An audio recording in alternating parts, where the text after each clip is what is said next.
Record. I'm going to go through with you guys some of the business module that we cover on the course because I think it is going to be a lot of value to you right now. So that's basically what I'm trying to provide. Let me just mute everyone here. Okay, so that's basically what I'm trying to provide with you guys, trying to do our best with what we've got here at this current time. So I'm going to go through some of the business module. Now, hopefully I have kind of made it as understandable as possible. We do kind of go into a wee bit of depth on the final day. Obviously, I'm not going to keep this for a full day going through this here. I just want to kind of give you like some insights as to what you can expect. And the reason I think it's going to be valuable to you is that you can start applying some of this stuff like straight away. Because, you know, right now, what else are you doing? Nothing. Like none of us are doing anything else. Okay, some people may be working from home, but there is no reason why you can't start applying some of this stuff now, because let's face it, you're not going to be training anyone face to face. So you might as well get to know some of the systems and get to know, you know, what you can expect, and, you know, maybe start applying some of them or start researching some of them and getting a wee bit more in-depth information, so that whenever the time does come for you to start training people on the gym floor or start running a fitness business, you're not like a, you know, rabbit in the headlights and you know, caught off guard and think, holy shit, what is going on here with this industry? All right. So what I'm going to do here is I have some slides that I actually just done up this morning.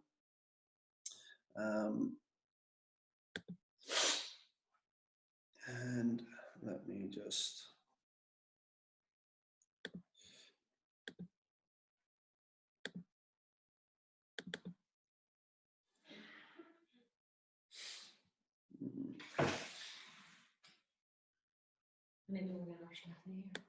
Why? He said it all night. She says he snapped the key in the front door. Okay, can you guys see this okay?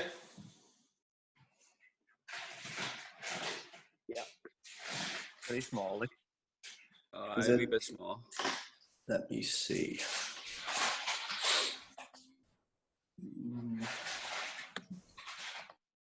I've got your copy here, Michael, by the way. The boss. Love that, dude. Bruce Springsteen. Is this better? No. You guys can probably see my edited version right now, can you? Or can you actually see the... Oh, here we go. Better. Okay, this is better. Happy days. Okay, so it was a guy called Lugo Hosvar basically taught me through this here, and ultimately when it comes to running a business, running your own business, you guys obviously, if you're going to be working in the fitness industry, you're going to, unless you end up, you know, maybe in a private facility as a paid coach, you know, you could possibly end up working for yourself. You could end up becoming an entrepreneur, right? And the reality is that running a business, there's 3 levels to it. The first one is basically scarcity, right? Now, every single person on planet Earth are at this level at this point in time, okay? There's no one is not at a scarcity level at this, no matter what industry you're in, okay? Everyone is operating here. Now, whenever you kind of start off in any career, it starts with scarcity because, you know, let me give you an example. Whenever we started off, we were trying to train people in parks and, you know, community centers, and we were trying to train people in our boxing club, and you were kind of running about like a head case, and then you were trying to get customers on board, and you were trying to figure out all of the systems that happen within a business, right? And things are very scarce. You know, your time is sporadic. You have no real clue sometimes what you're doing, right? And then the next level from that is basically abundance. All right. So you'll find after a while that whenever you put all of the systems in place and, you know, things start to move a lot more smoothly, you will find a level of abundance. And then from there, basically, what you'll generally, you know, gravitate towards is a legacy.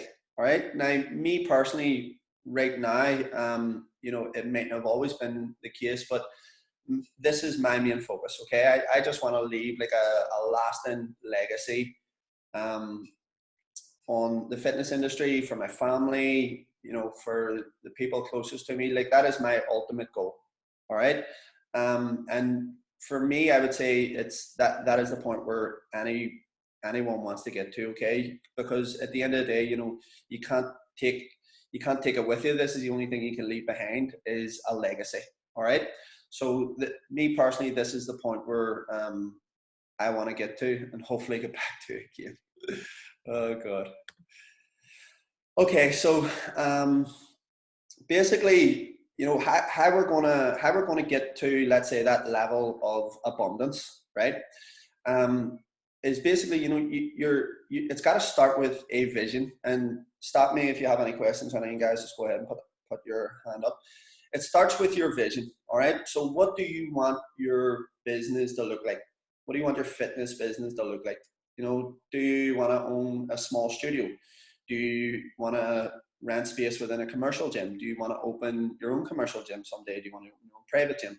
Do you want to be a yoga instructor, Pilates? Like, what is your actual vision for your business? Okay. Now, some of you guys may be thinking today, geez, you know, I just want to get qualified. Like, I have no clue what my vision is going to be. And that's cool. Like, I completely get that. And what you have to remember is that no one ever in business knew every single step of the way.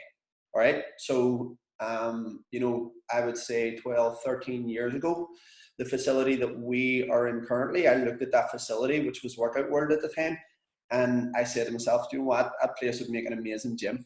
Now, there were loads of different, you know, sort of, what do you call it, a fork in the road, and there was loads of different things that happened in the lead up to that. Like, it wasn't a straightforward process of getting from where I was then to where I am now, but there was still that vision there. There was still that end goal of getting to there.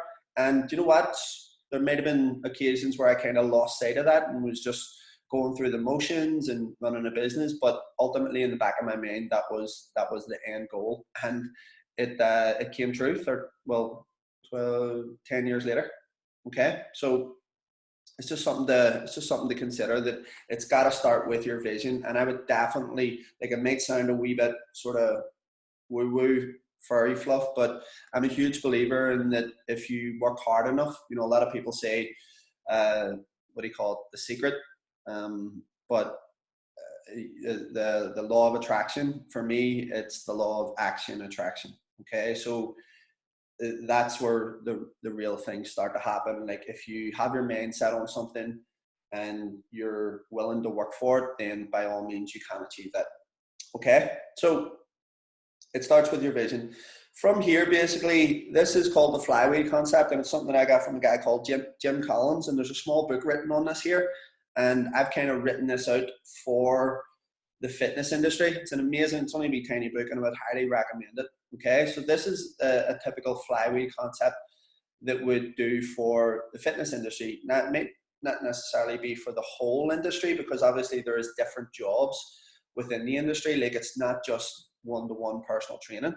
You know, there's people that work in the fitness industry and they are just nutrition, or they work in admin, or, you know, tech, or accounting. Like, there's so many different jobs within the fitness industry, and I think that's important for people to realize as well, is that yes, even though you're going through a personal trainer certification, I would always look at, where do my strengths lie? Okay, so where are my strengths? What are my unique abilities? And then I would adapt my business to my unique abilities as well. Okay, so, you know, it's just something to remember. Me personally, and this may, you know, sound strange to you guys, but training people on a one-to-one basis, I wouldn't say is a unique ability of mine, which is why I don't really do it. And it's why I kind of like put my prices at like crazy prices because I don't really want to do it. I always think that my unique ability is impacting a group of people, or let's say someone who's really, really advanced or just a beginner. For me, standing training someone on the gym floor, taking them through a session, taking them through sets and reps isn't something that actually lights me up. So I don't do it. Okay. Now, not every one of you guys are going to be like that. Some of you guys may thrive on that. Some of my coaches thrive on that, but me personally, I don't. Okay. So I just like to go with my strengths because I know that's where I'm going to be able to deliver the most value to people. Okay. So lead generation, and we're going to talk a wee bit about this today. Lead generation is basically how do you get eyeballs on your business? All right. So how to create conversations with people. All right. How do people go from being completely cold, they don't know that you exist at all, all right, until they see you showing up on wherever, social media, wherever. Obviously, most of lead generation is done on social media today. But this is taking people from being unaware you exist to, watching your stuff all of the time and going, oh, I like or I dislike this person. Basically, they're creating an opinion of you. Now, it could be someone who's maybe potentially seen you before, who already knows a bit about you, and who maybe what we call opts in to learn a little more. So maybe they've seen your page, but then maybe a wee bit later on they watch one of your videos or something along those lines. Okay, so that's basically what lead generation is, and essentially it is done from social media today. The next element to the flywheel is obviously sales. Right now, I don't know if you guys have any experience in sales, right? But most people, when they think of sales, they think of like some dodgy snake oil car salesman, right? That's the perception that most people have when it comes to sales, right? But what you have to consider now, a lot of people do use them in a negative way as well. You may get some people out there who would happily sell you a product or service with no regard for how valuable it's going to be to the end user or you. Okay, which is I suppose where the sort of bad rep when it comes to sales comes from, right? But for me, I actually think it's an amazing process, and it's one that I actually really enjoy, believe it or not. Purely because I fully believe in the product or service that I'm trying to get someone to purchase, okay? Because if I didn't believe in it, then there is no hope in hell that I would have enthusiasm for it. And sales is pretty much just a transference of enthusiasm. That's all it is, okay? And, I don't know if you guys, like if any had experience, buying something off someone and then later on regretting it because the person didn't fulfill on what they were saying. It's not a nice feeling, but you kind of almost get the feeling already when someone is basically trying to take you on. All right. So that I would say that's the negative part of sales. If you think about it though, for me, I don't think anyone should have any issues trying to sell fitness, because for me, I personally think that it is the most, or it should be the biggest used industry in the world, right? And I don't think any fitness professional, given that they're doing, a good job and their intentions are right, I don't think any fitness professional should have any qualms about trying to get someone to purchase their product. Okay, so for me, you got to get good at selling as well, right? And there are certain ways to do that. Me personally, I don't really like to use like any, you'll generally see that there's lots of books around selling, and there is sorry, I got one question here. There's lots of books around selling and lots of what you would call like words of persuasion. Me personally, I don't like to do that. Let me just ask. My audio is hit and miss. I'm going to dial in here instead. All good, mate. All good, Steve.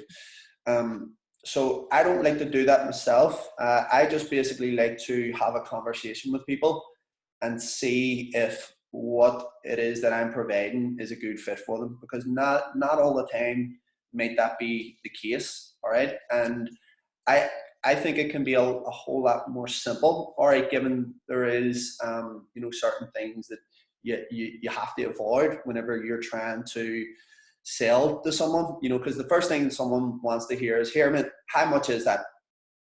Right? How much is this product, or how much is this service? Now, the thing about that is, right, most people don't know the difference. So we'll take fitness, for example. Most people don't know the difference from one gym to the next. They really don't. As far as people are aware, is that in this gym I do squats, I do bench, and I do deadlift. And the next gym I do squat, bench, and deadlift, because essentially it is all the same. The only thing that really differs is, I would say, the culture, the community, how it's delivered, the level of service. All of these things are different, right? Now, let's say, for instance, I have someone who, just to give you guys an example, I have someone who goes, right, I want to get fit tomorrow. And they go and they contact Pure Gym about a membership, right? Now, as far as they're concerned, there's no difference between Pure Gym and hybrid. But they contact Pure Gym about a membership, and Pure Gym say, yeah, it's going to be 25 quid a month or whatever it is, right? And then they contact me at the same time because they're searching for the best deal, right? Then they contact me and they say, hey, how's it going? Can you tell me how much it is to train at hybrid? And then I say to them, yeah, it's 167 a month. What are they going to do? They're going to be like, I'm going to Pure Gym, right? That's the obvious thing. Now, in that sales process, had I said to them up front, yeah, it's 167 a month, if that was my response, then the sale is gone already. And there's a high probability that they will go to Pure Gym. They'll sign up to the membership. They'll go to 2 or 3 sessions. They'll not know what they're doing. They'll have no accountability. They'll have no community. They'll have no culture. Then after a while, they'll forget about their membership at Pure Gym, and then they'll just leave it at that. Okay, that's what happens with 90% of gym goers. And ultimately, what's going to happen is the money that they'll probably invest in wherever, Pure Gym or Globo Gym over a 2-year period of not going, they could have invested in our service for a 6 to 8 month period, and they could have got amazing results, and they could have met loads of amazing friends, and there could have been great things happen within that time frame. So that's something that has to be considered as well. Most of the time, whenever someone asks me the price up front, I'll just say to them, look, prices can vary. Tell me what is the biggest outcome that you're looking for, and what is the biggest obstacle to you achieving that outcome. Do you see if they say to me, and this is truth, by the way, do you see if they say to me, I've been training for years, I literally just want to show up, do a workout, go home, not speak to anyone, and that's all I want? I'll send them to Pure Gym, because it's not going to be a good fit for what we do. So I'll just say to them, look, what we do here is probably not right for you, so you're probably best going to here. It's going to work out a lot more cost effective. This is how we do things at the gym. You guys see how that goes? So I have to figure out, first of all, if what we do is going to be a good fit, because ultimately we don't know what the outcome that people want, right? So someone may want something completely different to what we offer. So there's no point in me just saying, yeah, go ahead, it's 167 a month, and then it completely down, there's no conversation, and nothing comes of it. They then go about and invest money in silly stuff and fad diets and whatever else, and I can have no impact on them. So there is a certain process when it comes to sales that you have to be mindful of as well. All right. The next thing is, we're not going to cover this in great detail today, but hopefully whenever we get back up and running and we go over some of this stuff again, you guys will already understand some of these concepts, so that I can speak about culture in a massive way, because for me, culture is king. And I said this yesterday on a call as well. I truly believe that the type of culture you have within your business defines your business, right? Like, most people, and this is one thing that I kind of say, because I do coach other gym owners and stuff as well, and I'll ask them, do they have cultures or vultures, right? And generally, and I see this quite often, and it happens a lot with private gym owners, they will just allow anyone in within their culture. Okay, they'll just, are they going to pay me money? I'll just hire them space on the gym floor and it's fine, right? But me, if someone came in and offered me like, I don't know, $1,000 a month to hire space on my gym floor, I wouldn't take it. I wouldn't take it because I know for sure it's going to have a negative effect on the culture of the gym, and that's something that you would then have no control over. Okay. Now, for me, people say, "Oh, you're a control freak." I don't see it that way. For me, I'm trying to optimize for the whole. I want to serve as many people as I possibly can.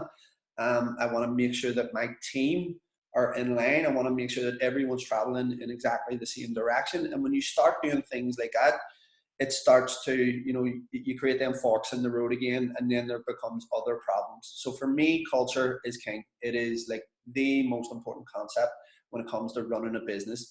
And, that we have, like, there's certain things that we have within our facility that is special, and it keeps our customers there. Like, someone could go down the street and pay as 27 quid a month for a gym membership, but they don't do that, and it's purely because of the culture that we have within our facility. Okay, so we done a podcast on that, and we delved a wee bit deeper into it, and I will share that with you guys as well. Okay, so culture. The next thing is leadership.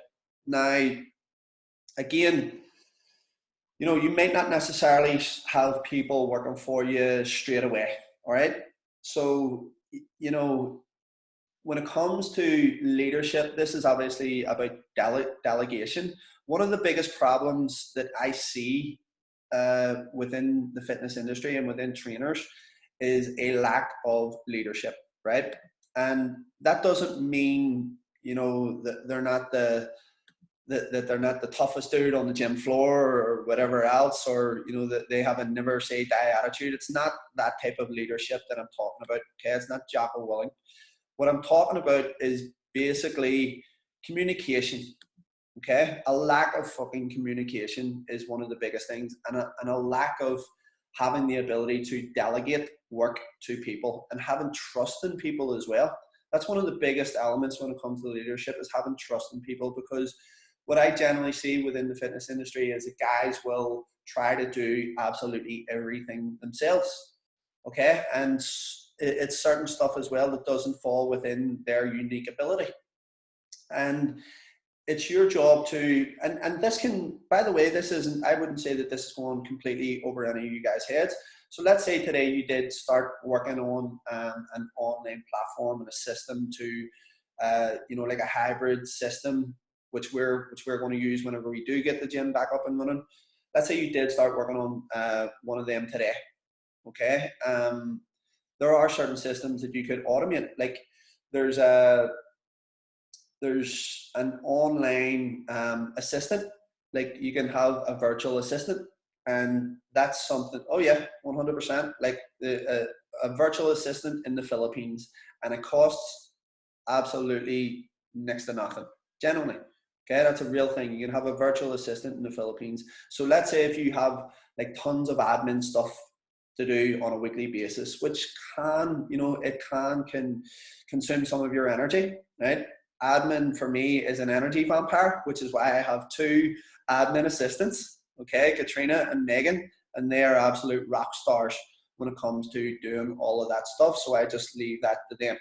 But let's say you're working for yourself and you do have a bit of admin to do, online, for example. You could hire a virtual assistant in the Philippines for $10 a month, and they would sort your admin stuff. And then it's up to you as a leader to communicate how exactly you wanted that done. Okay, so it's not like, I'm not talking about, you're leading a team of 10 or 15 people. It could be something as simple as that, like really and truly, but you have to step up in terms of your leadership skills and your communication skills whenever you are training someone like that to do a certain job. It has to be really clear the outcome that you want. Otherwise, you won't get that outcome. So, just to give you an example, in the past, we were let's say I was saying to our guys, okay, let's just add more people to our client list, right? And then we were just adding people and people were dropping off, and there was no real clarity as to what the ultimate goal was, right? And then what happened basically was I started to learn the reason why this was, and I was like, right, okay, well, here's the goal. This is the end outcome that we're all trying to gravitate towards. We want to have 200 paying members, right? We want 200 paying members within our private facility. And I also want to qualify 1,000 students from Elite over the next 10 years. Okay? So that's really, really specific. And now every single person on my team knows the outcome that we are looking for. Because for me, I'm like, if I can send 1,000 personal trainers out into the fitness industry with all of these tools at their disposal and with the right intentions and the right know-how, then for me that can make a massive overall impact on a lot of people's health if all of these trainers have this information. So for me, that's a really important thing. And then the other one was I want 200 members in the gym. Now, we started really, really making massive strides towards that there before fucking COVID-19 came along. We were up to like 160 members. And we were like absolutely killing it with those members as well. But you know what? It is what it is, and these things happen. But that's the difference between knowing the end outcome and having clarity around your message with your team. And it might not necessarily be your team members. It could well be your leadership whenever it comes to your customers as well, which is massive. How you communicate with your customers is also a form of leadership. Okay. And then basically we've got service. All right. So how is our product perceived then by the end user, right? So for me, it's like I try to do absolutely everything in my power to make sure that everyone has an absolutely amazing experience whenever they're with us. Like this is where, because if you think about it, right, a lot of people do this pretty badly. A lot of people do service badly. And one thing about this was they questioned this was like a sort of some statistics. They questioned like 100 companies, and they asked them to rate their customer service skills on a scale of 1 to 10, right? And all of the companies rated it, I think it was like on an average of like 8 or 9, their customer service skills. And then they also interviewed their customers and asked them to rate the company's customer service skills, and the customers rated it an average of 3 or 4. Okay, so sometimes your actual perceived the actual perceived value that you deliver can be completely different to what the end user is actually getting. And a lot of the time it's really hard to read the label from inside the bottle. So when you're working constantly within the business and there's tons of things going on outside of that, then it's super important at that stage where you get some outside perspective and say, what could I be doing better here with this service that we're providing? And that's one thing that I would always say to you guys is, make sure that you're constantly getting feedback, be it from your customers, be it from, like a mentor, be it from me, be it from PJ. Like always get some outside eyes on what you're doing, because, like I say, it is hard to read the label from inside the bottle. And sometimes you're just going through the motions. And I always like to use the analogy of the frog in the boiling water. Okay, so if you place a frog in a pot of boiling water, it will jump out straight away. But if you place a frog in a pot of just normal water and you simmer it over a while and bring it to the boil, the frog stays in the pot. And that's essentially the same analogy, is that you don't even realize that the water is starting to boil up. You're just stuck in there. And, after a while, things just become chaotic and you haven't even noticed that it's happened. But, you know, if someone comes in and they hit you with boiling water straight away, and you pick up on it straight away, then that's something that you can change. Okay, and that happens right across the board. So I always say to people, you know, how to get better at anything: set a baseline, get expert feedback, set a baseline, get expert advice, perform on that expert advice, then get expert feedback. Okay, so that is the cycle, and then you just basically repeat that cycle. Okay, so it is set a baseline first of all, and this goes for absolutely anything. If you want to get better at anything, this is the cycle. You set a baseline, you get expert advice, you perform on that advice, and then you get expert feedback, and then you recycle that again. Okay, so you set a new baseline, hopefully a higher baseline than where you were at, and you repeat that cycle. Okay, so next on our flywheel concept is retention. All right, retention basically means how many people are staying within your business. All right, and what you'll notice is that there has to be a great customer service if people are going to stay within your business. Okay, I'm sure you guys have had experiences in the past where you've been like, service is shit, I'm not going to stay. All right, so that's really, really important. And on top of that is, obviously in our industry, is results. So if people aren't getting results as part of the service, and you know, this isn't just customer service and how you treat people. People, of course, want results. And with results, people will stay. Okay, so when we combine those two things, great customer service and great results, people will stay. Okay, and then we've got what's called retention.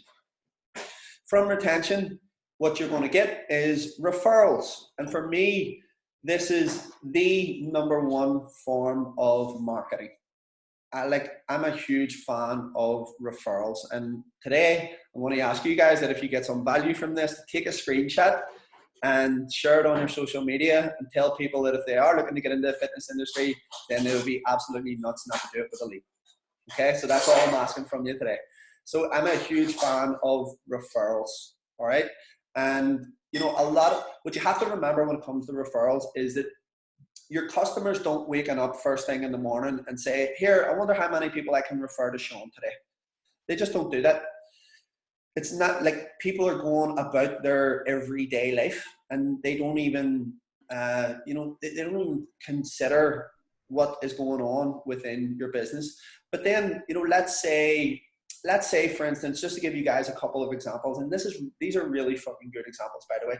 Let's say you get your first customer, and really that's all you want. Like once you get your first customer, it snowballs from there.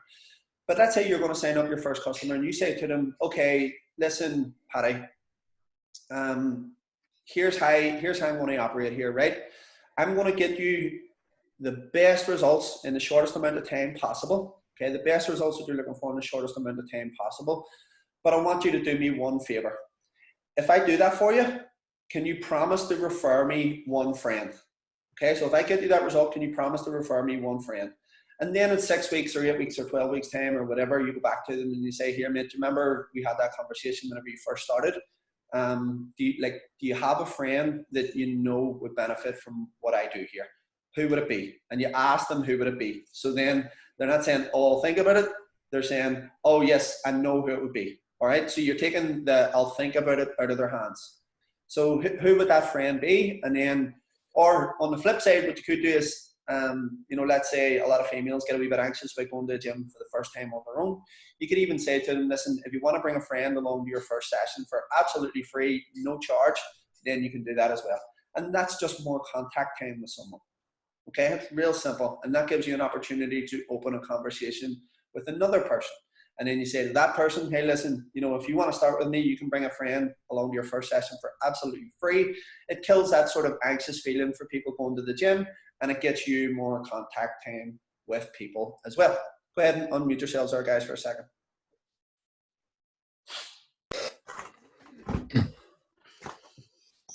All good there, guys? Yep. Yeah. David, yeah. Awesome. Happy days. I wish the fuck someone had told me this stuff whenever I was in your position. I swear. Some of this shit that I'm going to go through with you guys today took me 10 years and a hell of a lot more money to acquire. And you guys are going to get this here in absolutely no time, and this is going to help you massively when you do start coaching people face to face. Okay, I promise you that now. All right, guys, so go ahead and mute yourselves again. Here, go ahead and mute yourselves. Okay, so the next question we want to be asking is, who is my perfect customer? Now, a lot of people think about this here in terms of demographic. I don't. I think of it in terms of psychographic. Okay, so what is the psychology of my perfect customer, right? Because this can get confusing for people, because then they're like, well, you know, my perfect customer, he's a male, and he's, you know, between 40 to 50, and he lives in Belfast, and he's a chef, and he has 2 kids, and blah blah blah, right? A lot of people can get hung up on the demographic of the person. For me, I would say, you know, the psychology of the person and how this person, you know, interacts within your culture, within your community, is much more important than are they male or female.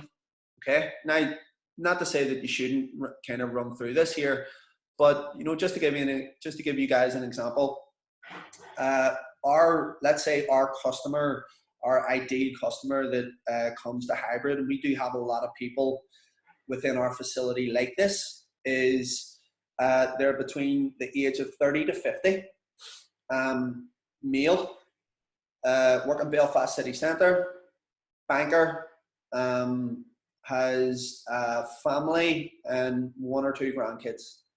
Okay, potentially. Their likes, they used to be a high level athlete. They enjoy watching golf, cricket, rugby. What else do they enjoy? What else do they enjoy doing? Yeah, they'll go and watch some of that stuff. Their dislikes is entitlement in anyone. Okay, they don't have much time for princesses in life.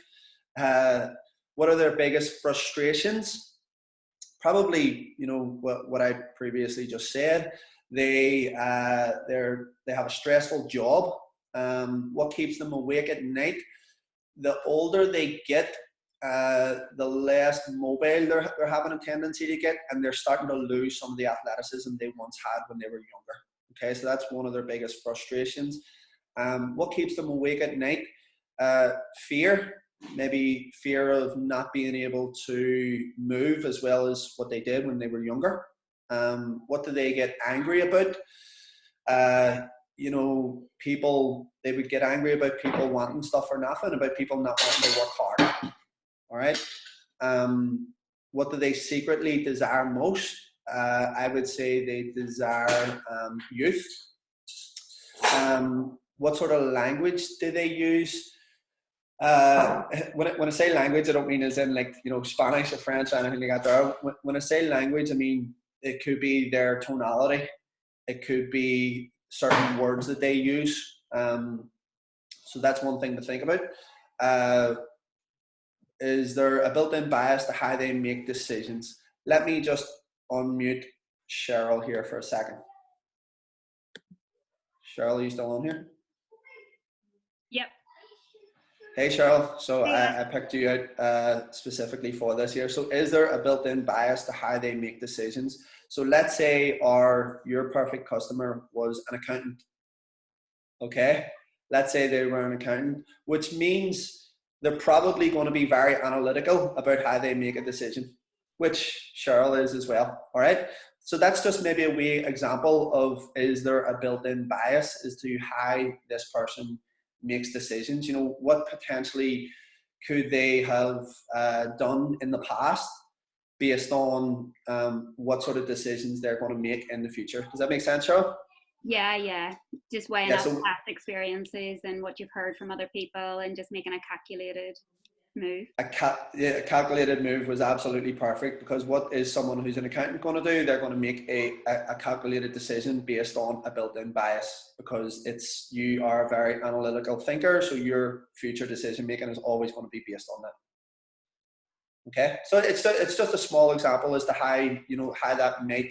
I mean, again, you could, like, someone could be working with someone who is 21 years of age, a wee bit, I would say, what's the word, flighty, pretty careless in their decision making, not overly concerned with how things end up, in which case that sort of built-in bias is going to influence their future decision making as well. Okay, so there's loads of examples of that.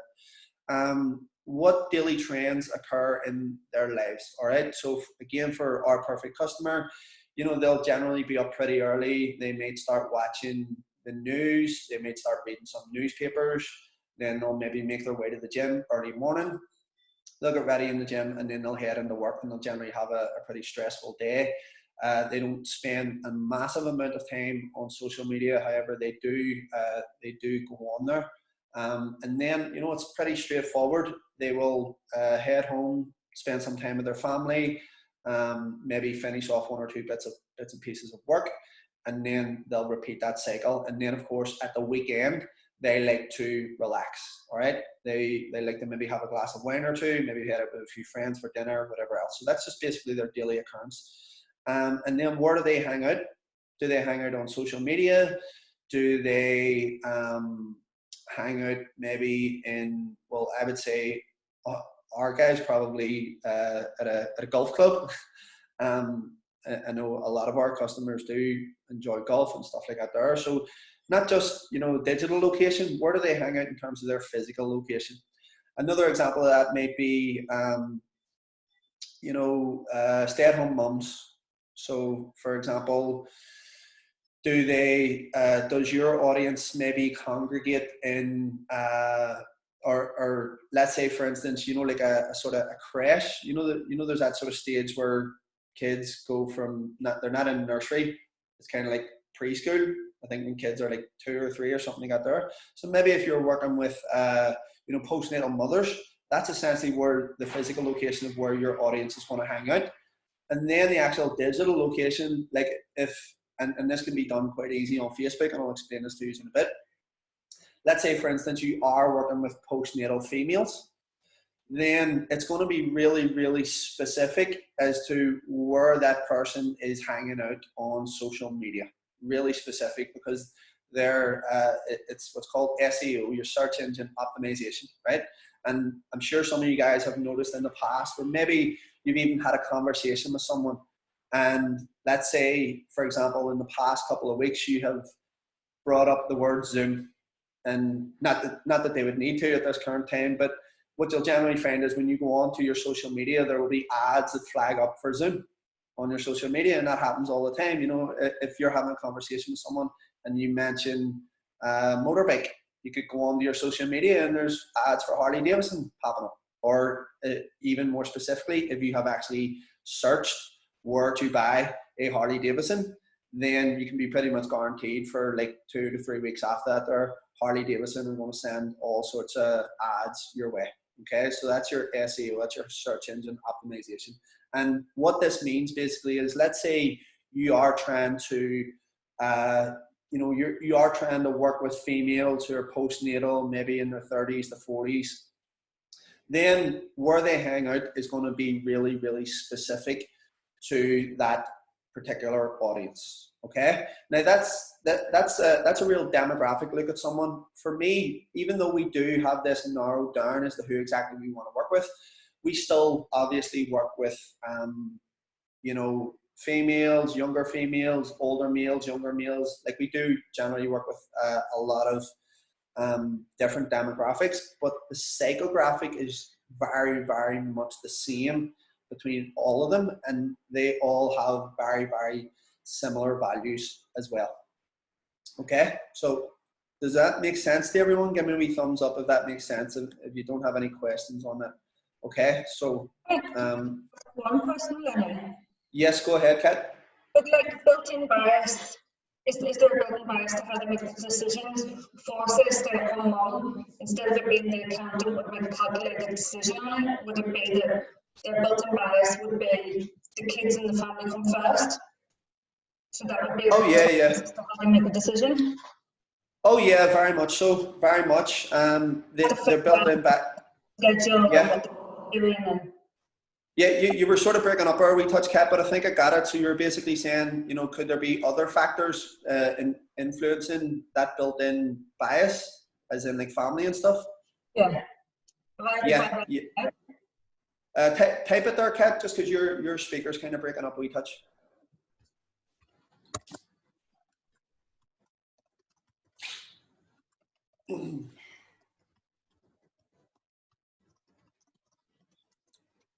Wait on, Kat, typing that out. Oh, really? You're all right. You're okay. You're okay.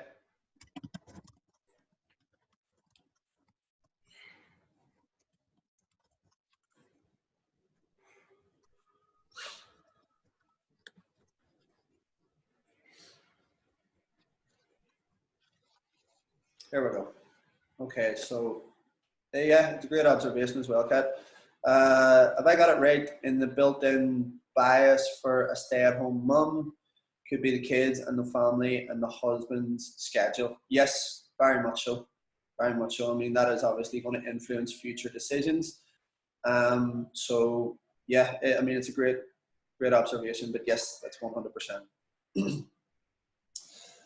Okay, so guys, once you have, let's say, built out your ideal customer, okay, because like we all want to be working with our ideal customers. We all want to work with people who share similar values to you.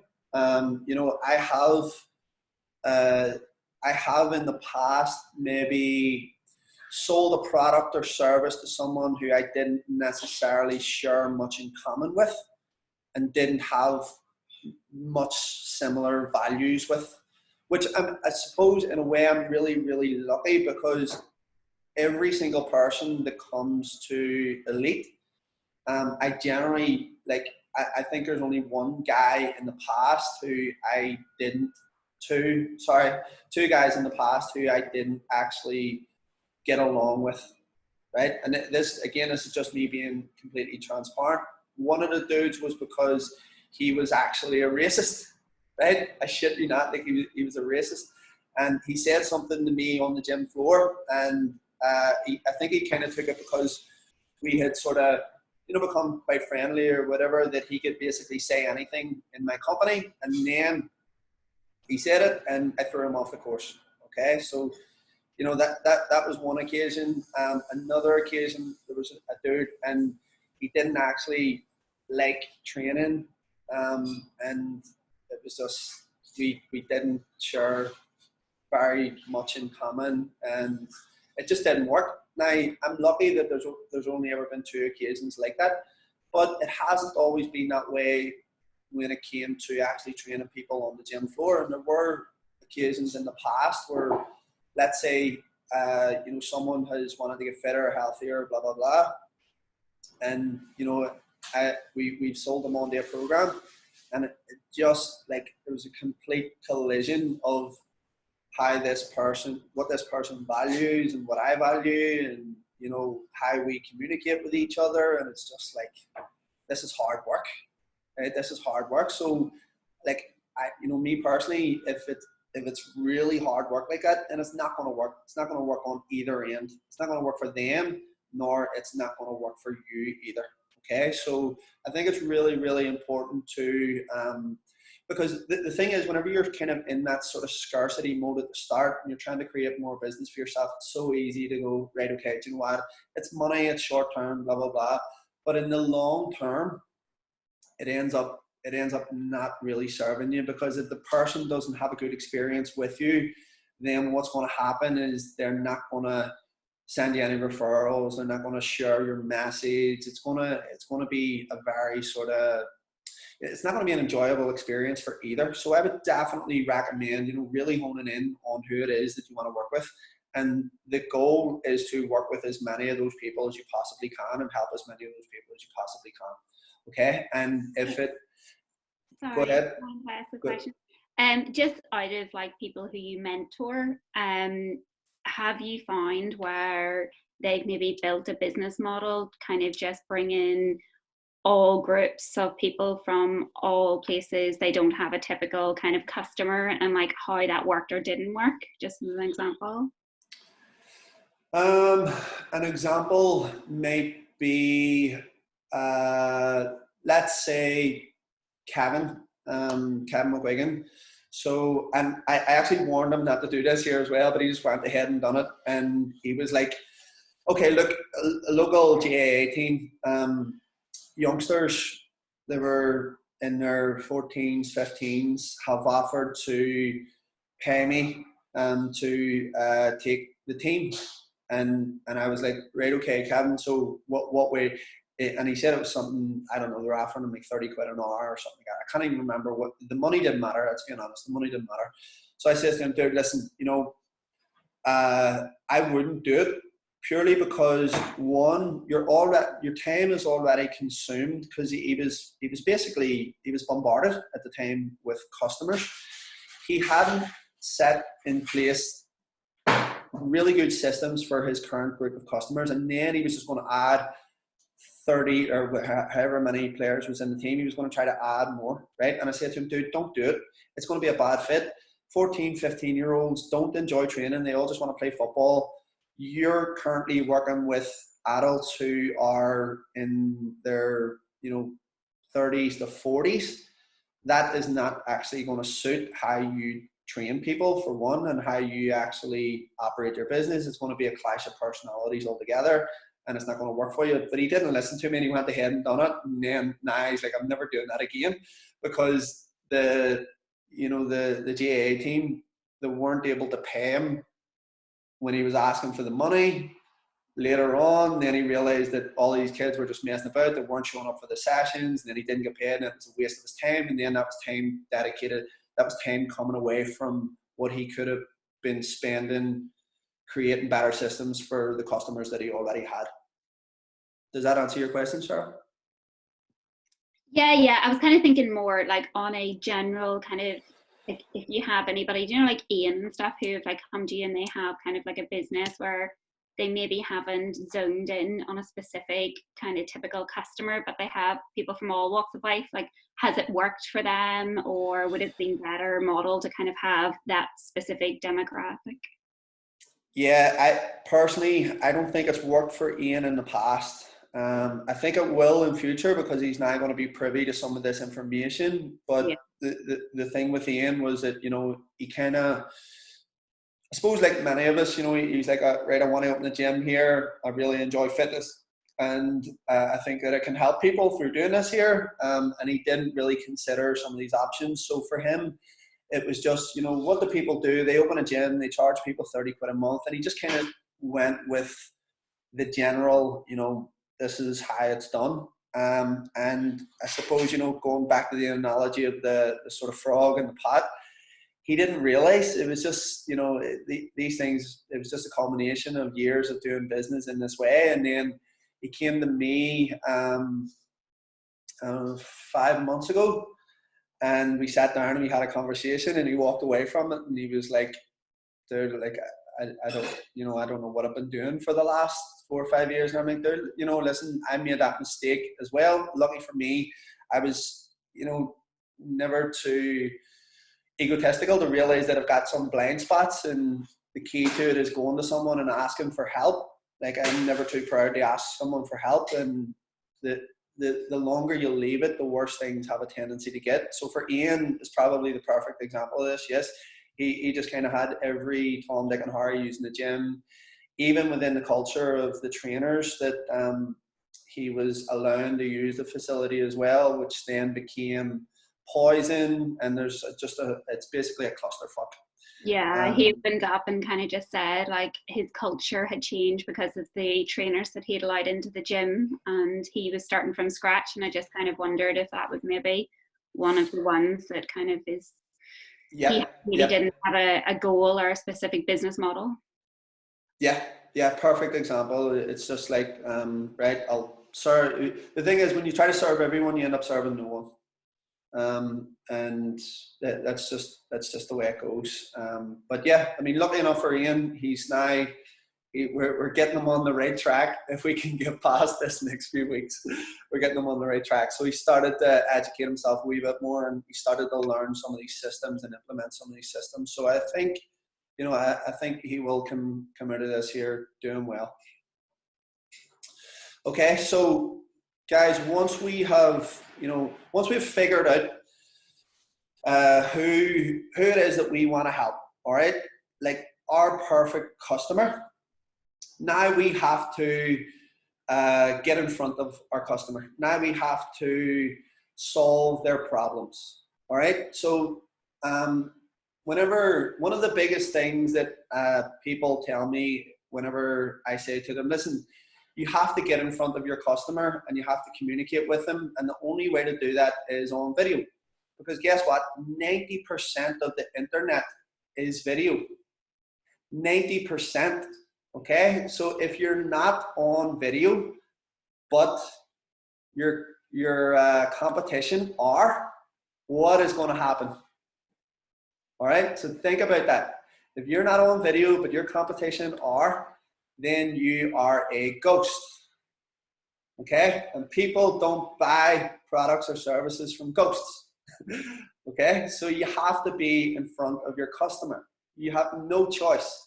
And no matter how much you learn about it and moan about it, video is not going away anytime soon. Okay, it's just not.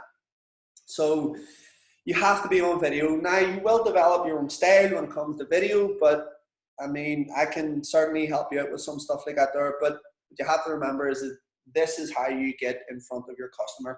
Unless, of course, your perfect customer is maybe 65 plus and they get a newsletter to the house each week, in which case you're going to spend some time writing copy and whatever else and trying to get in front of that customer, because they don't spend no time on social media. But I would say anyone below that, then that's pretty much where you're going to find them.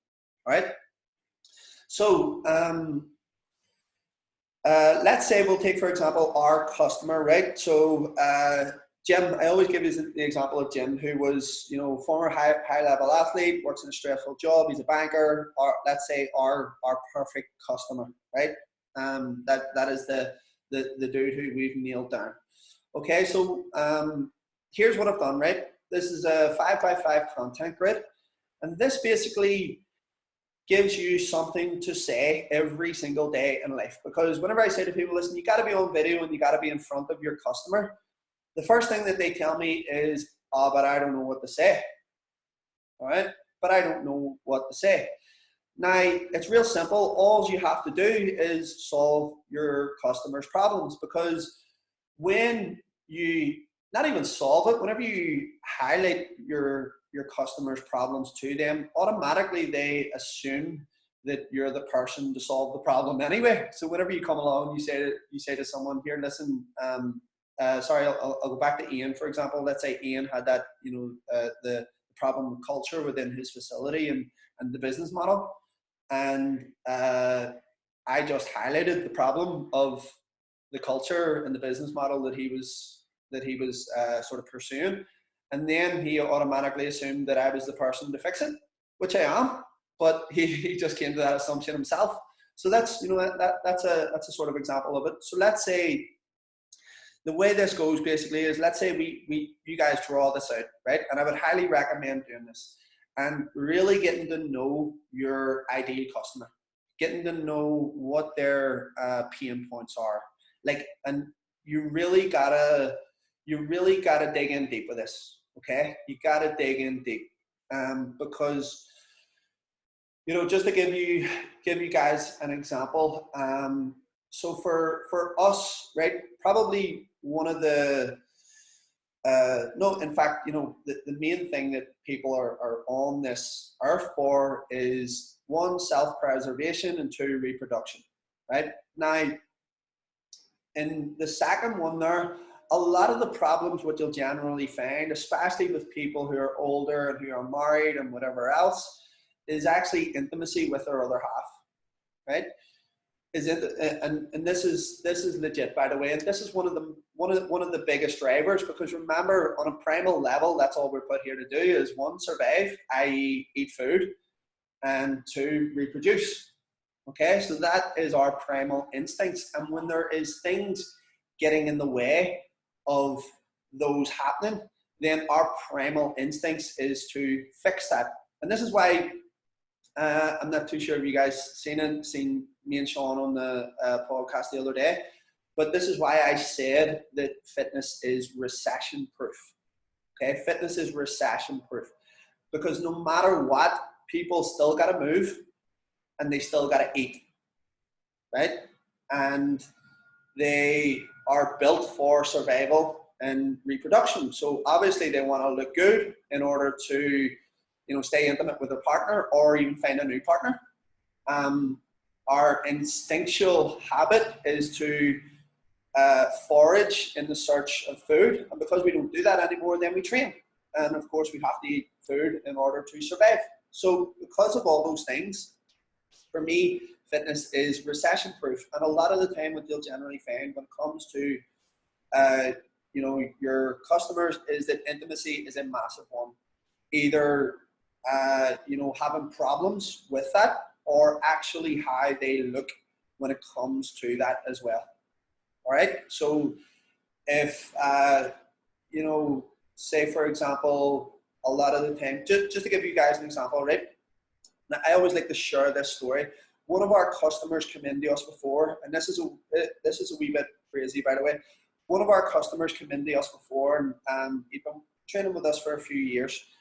And he said to me, so he was a wee bit down, and this guy's normally all go. He's wacky and he's like all go, right? And he was a wee bit down on this day, and I was like, dude, like what's wrong with you? And he said to me, I get caught seeing escorts, right? So he get caught seeing escorts by his wife. And I started to question him on it, and I was like, mate, holy shit, because he has young kids and whatever else. And I was gutted, I was genuinely gutted for him. And he started to, not gutted for him, gutted for his family more. And he started to delve in a wee bit deeper, and he was like, look, I wasn't having an affair. Like, it wasn't that. I never ever wanted to see anyone else. For me, it was, for him, it was just intimacy. And on her end, I asked him, I said, dude, like, did you ever think about why you guys, weren't intimate? And he was like, no, I just thought that, like, she wasn't attracted to me anymore. So of course the only answer that he had was, I'll go, if she's not attracted to me, I'll stay in a relationship and I'll go and see escorts. And then I said to him, how do you know she just wasn't attracted to herself? And he was like, fuck, I never thought about that. And I was like, so how do you know that the lack of intimacy wasn't down to her and not you? See, he always looked at it like, she doesn't like me anymore, I'm just going to go and do this here. But the real issue was with her, because she didn't feel sexy. She hadn't trained since she had their 2 kids. She wasn't, her nutrition was pretty poor. So of course that was going to have a knock-on effect with how she felt, and then it had a knock-on effect with their intimacy and their relationship. Okay, and a lot of the time that is generally what you'll find when it comes to people when they're married. Okay, so that is a massive one. People in general, by the way. All right, so that's a big problem. So let's say with our our perfect customer, they are in a busy, stressful job. Okay, so that's one of the big problems that they have in their life. Okay, so you can see that across the top bar. They're in a busy, stressful job, really busy. Next one, they are unhappy with their physique, which is having knock-on problems, again, with what I just described in terms of their relationship. Okay, so they're unhappy with their physique or potentially their future relationships. All right, so again, that's where this main driver comes from. The next problem that they have is that they don't want to eat rabbit food. All right, everyone wants to get in shape, but they don't want to do it eating fucking cardboard. Let's face it. All right, so that is another massive problem that our customer has. Okay, let me just minimize you guys for a second. Then the next problem that they have or could potentially have is that they need flexible training times because they are very, very busy, and sometimes they may get called into work at the drop of a hat. Okay, so let's say they're on call or a doctor or something like that. They need flexible training times. And then the final one is that they don't like Globo gyms, and they don't like going into a gym and having to, look at all the mirrors and see all these dudes and fucking tank tops standing posing. Like, they just despise that. All right, so they just want to go in somewhere where they feel comfortable and they don't want to feel intimidated in that environment. All right, so now basically what we've got there is our customers' main problems, their main hurdles to to solve. Okay, so how do we go about solving those problems on video? Well, for one, what we can do is we can tell our story. Oh, sorry, I was going to click on that. For one, what we can do is if we just go ahead and fill in the blanks. All right, so just to give you an example, let's say they're in a busy, stressful job. Well, now what I'm going to do is tell my story on video about how whenever I was stressed out, I used to just get down and do 10 push-ups, and then it would lead to another 10 and another 10 and another 10. And then what happens is you've culminated 20 minutes of push-ups and you've got a quick workout in there, and it didn't take too much of your time. Or what you could do is say, whenever I get stressed out, I turn to meditation as a form of recovery. All right. So it's always adding a wee bit of value and giving them something that they can apply that's going to maybe take some of the stress out of their day. Okay. And then what you're going to do is, sticking with that, let's say we tell a success story. So I'm going to then get on video, and even better if you can get someone on video with you, because that's a testimonial and a referral in itself. And you say, hey, listen, my client Paddy here, he's a busy professional. He works in this, and this job, and he went through all the same things that you did, but we got him this result without having to eat rabbit food and without having to train 8 times a week. All right. And then we come up with a myth, right? So a lot of people, let's say, just to give you an example, might say, oh, I'm too busy, I'm too stressful, blah, blah, blah. And you could come up with a myth that says, listen, most people who think they are busy, not come up with it, this is probably reality. Most people who say that they are busy are really just unproductive. You probably spend fucking 4 hours a day scrolling through social media, watching television, doing all this stuff. And the reality is that because you are filling your day with pebbles and sand, I always give the analogy, you fill your day with the biggest rocks first. So what are the biggest rocks? Your work, the gym, your family. The rest is all pebbles and sand. Okay, then that fills the jar. So if you think about a jar and you put 2 big rocks in it, then that's going to fill the majority of the jar. But if you do it the opposite way around, let's say you fill the jar with sand first, then you can't squeeze the big rocks in. So your day has to be filled with the big rocks first of all right? And then after that, you throw in some pebbles, and then you fill the jar with sand after that. But the reality is that most people who say they are busy and stressed is because they're filling their day with pebbles and sand first, i.e., watching TV, doing unproductive shit that doesn't really matter. All right, so let's say that's a myth. A statistic may be something related to that as well. So you could say, just to give you an example, I'm just writing this off the top of my head here, by the way, guys. Let's say, 70% of people who say they are busy and stressful don't actually, they're not, and they also don't go to the gym. Or you could say 90% of people who go to the gym don't report as being busy or stressed at any time. That's just a quick example. And then at the bottom, we have a celebrity example. So, I don't know any, let's say Gordon Ramsay, okay? Did you know that Gordon Ramsay runs 7 Michelin star restaurants and still trains 7 days a week? And here's how he does it, okay? Real simple, all right? And then what we basically do is we go along and we fill in the blanks as we are moving through our content grid. And then what you want to have at the end of the content grid is something to say every single day for 25 days. And in reality, that is all you need, because the truth is that you can only ever really have 5 main messages within your business. All right, 5 main messages, no more. You know, for example, just to give you guys, for one for elite is like, you're never too old for a career in the fitness industry. All right, that's one. The second one is Paddy is right. The second one is university sucks balls. Right, university is a load of shit. If you want to build a career in the fitness industry, you do not need to go to university. Okay, that's another one. All right, so there's only ever 5 main messages that you can actually say. Another one of ours is, listen, you know, you may be already qualified as a personal trainer, but did you get the education that you actually wanted first time around?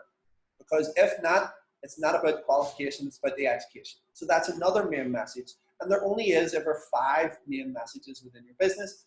And then there's 5 ways to actually go about and tell that story on video.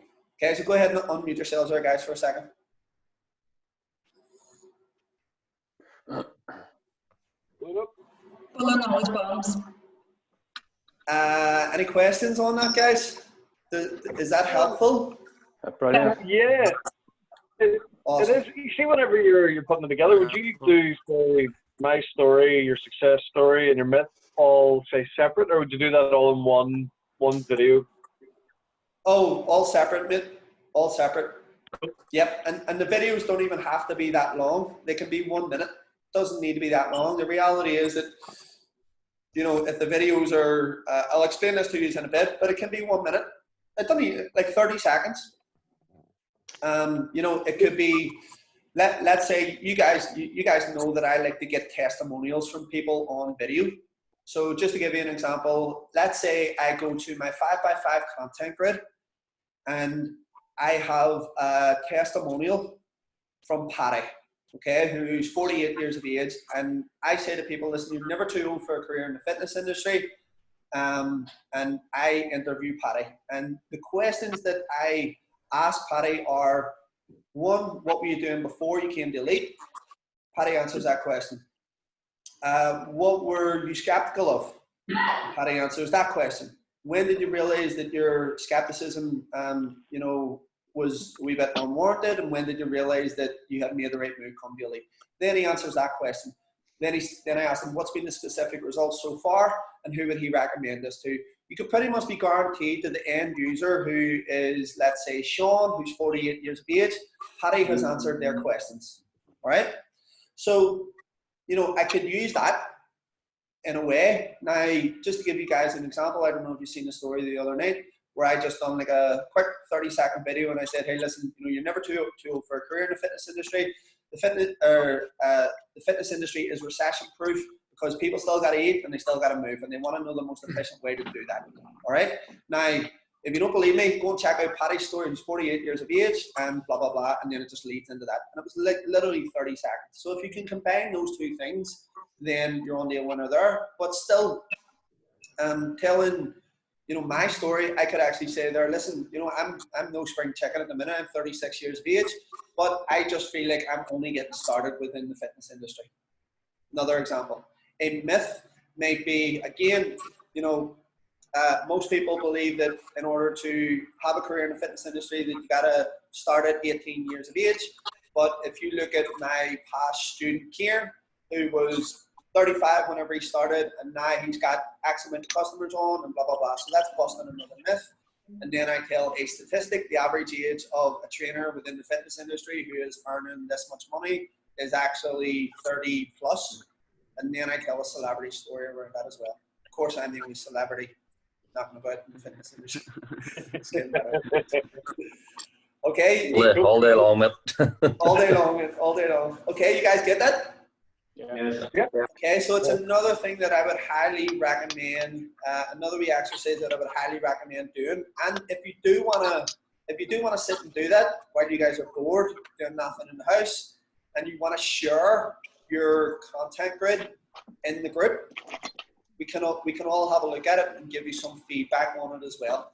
Yeah. Because again, set a baseline, get expert advice, perform, get expert feedback. Only way to get better at anything.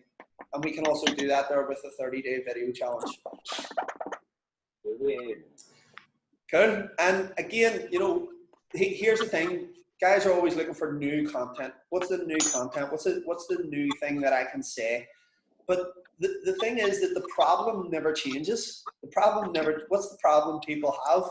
They're a lack of intimacy, overweight, out of shape, unhappy, probably turning to alcohol, stress.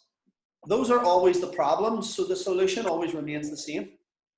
You see what I'm saying? So you don't need to create new content all of the time. Like, you could run through that, do 25 videos, and recycle the videos all over again, because the content is always, the problem is always the same.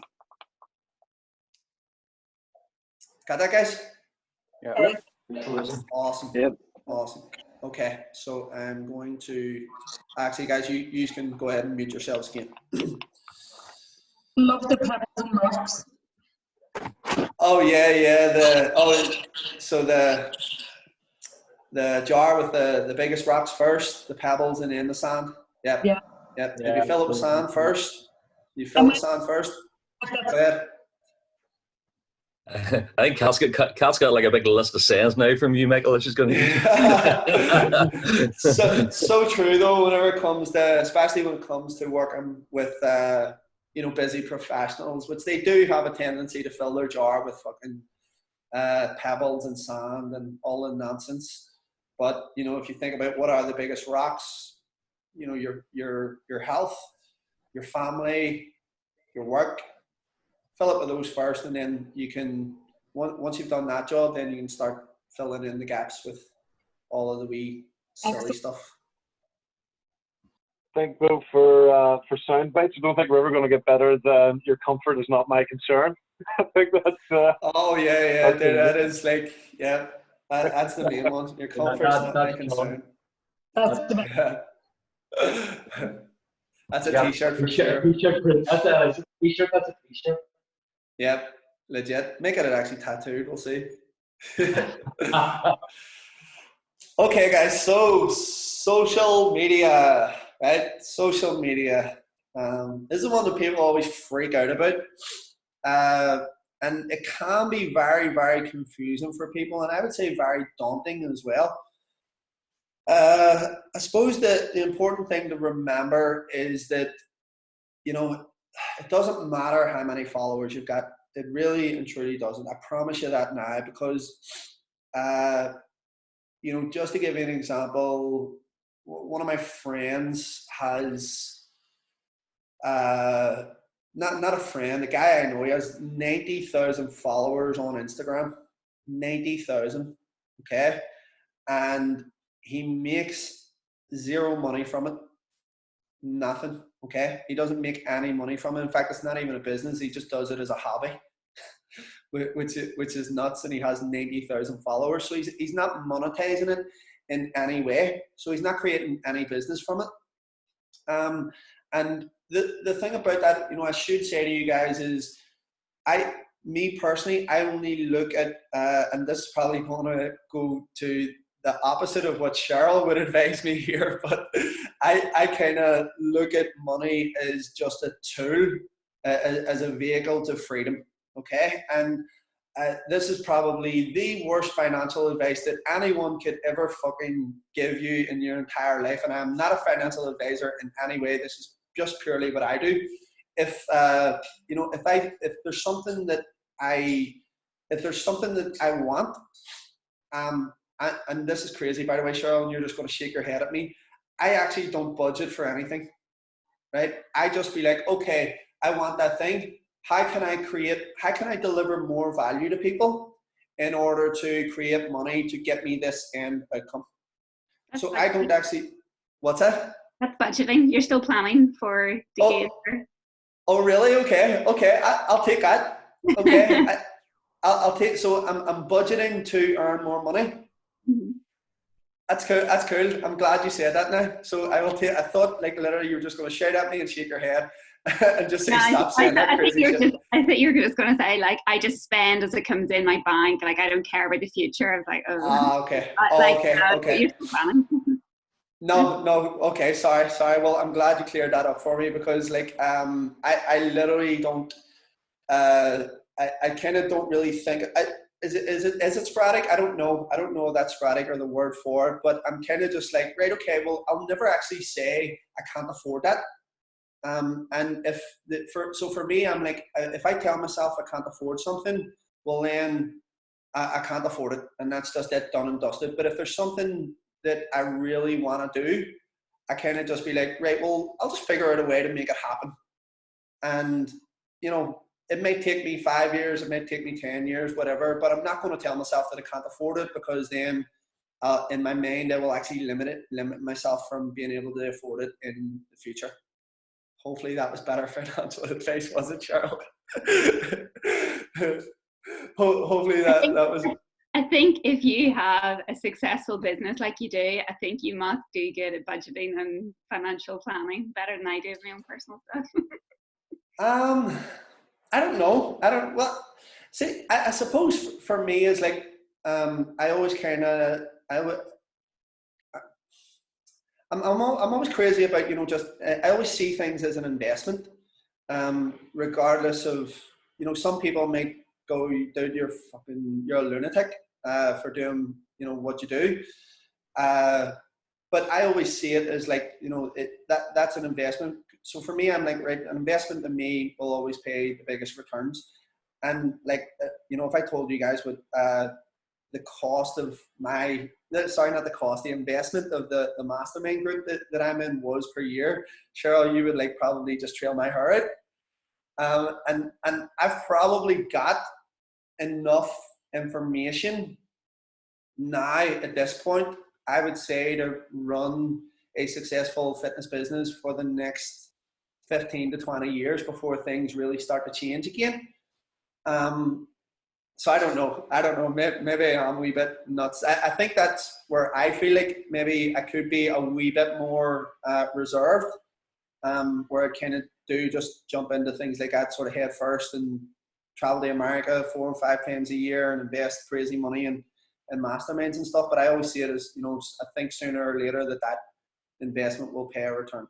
So I don't think I think you're right, actually, Cheryl. I don't spend money on needless shit. No, like you're not like that's the cleverest way, I suppose, like we could all do it, is like to reinvest in, like, if you have any profits left, just reinvest it back into the business, because then it will pay off, I suppose. So glad you said that right now. I'm so glad you said that.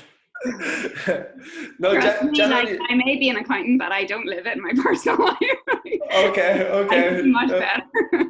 Okay, cool. I mean, you know, I would say that the only real outgoing that I have is my car, and you know, in the last few years that I've really started to get a massive interest in cars. But again, you know, the business pays for the car. I don't pay it from my own pocket.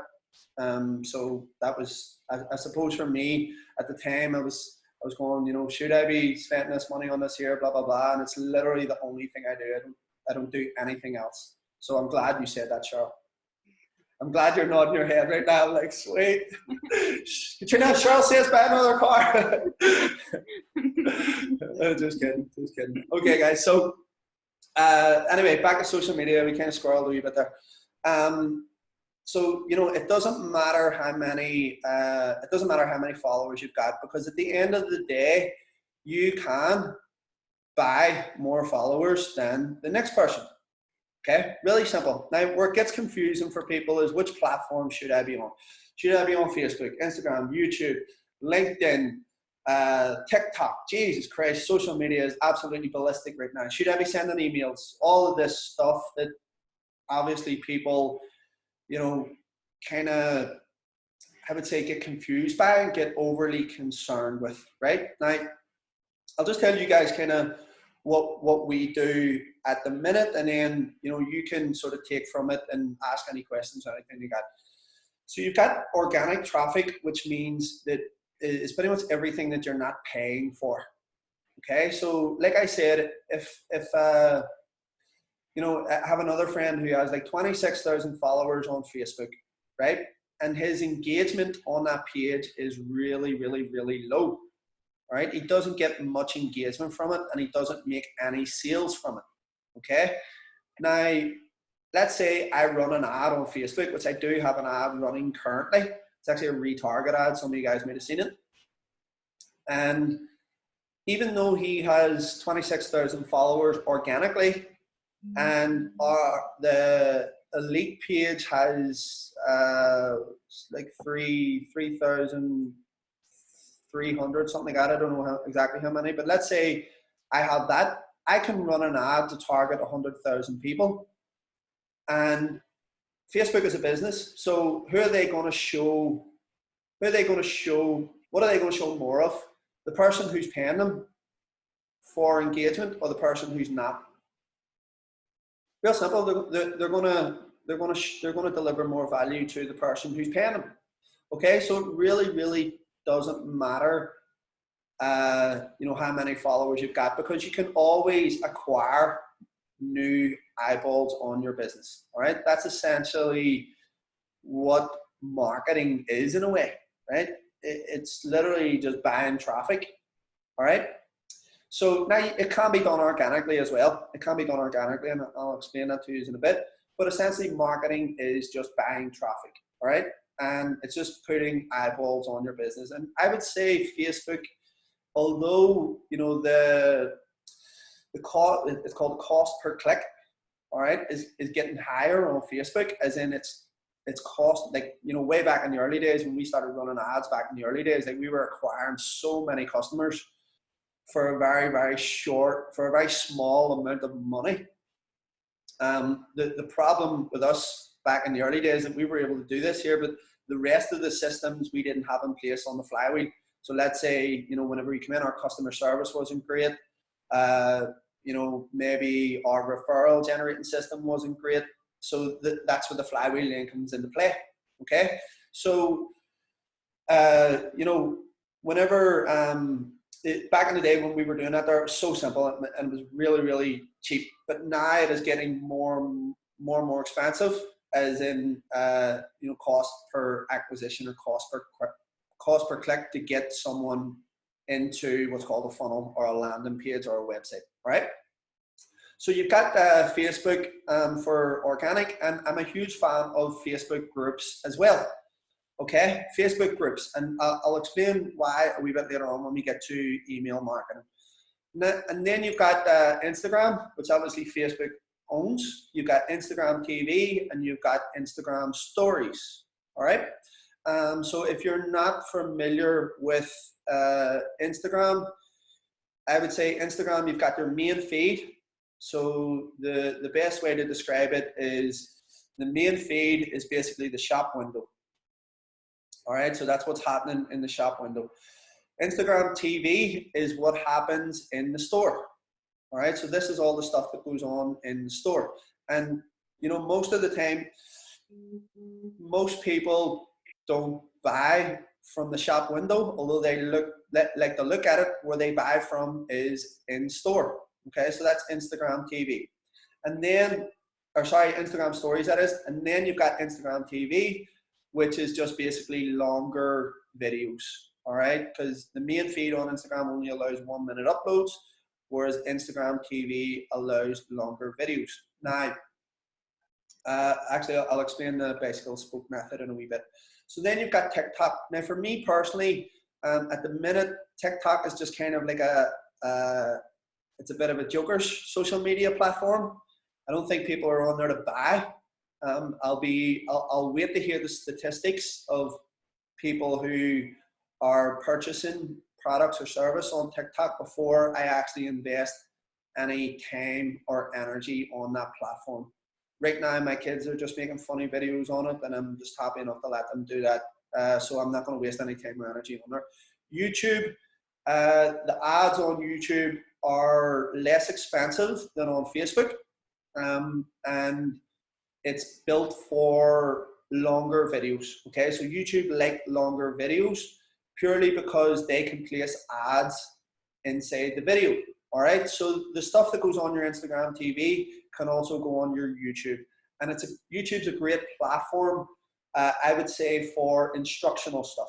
All right, you'll hear a term native to, like, what is native to the platform, and you'll generally find, like I say, you know, TikTok is for making funny videos, but that's not necessarily going to go on LinkedIn. See what I'm saying? Like, if you put your TikTok videos on LinkedIn, it's just like, it's completely alien to that platform. All right, not to say that you won't get some engagement, like people may write on your stuff and say that you're an idiot, but it just generally doesn't belong on there. YouTube is generally for more instructional type videos. So just to give you an example, you know, currently we are building out a online platform, like really delving deep into it. And of course, we're going to put all of our instructional videos on YouTube, and we'll probably use them as a resource at later dates as well. YouTube's a great resource platform. LinkedIn, again, I am convinced that for fitness professionals, this is the platform for you, especially if you are working with busy professionals like what I just said earlier. All right. Now, the thing about LinkedIn is, well, I suppose one statistic is that I heard that 45% of LinkedIn users make 60K plus per year. 45% of LinkedIn users make 60K plus per year. The audience on there is really, really narrowed down as well.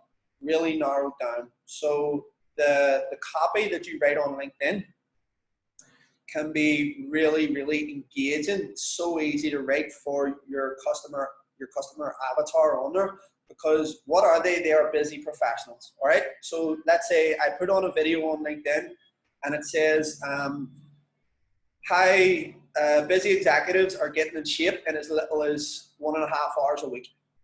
That is really specific to that platform and really native to that platform as well. All right.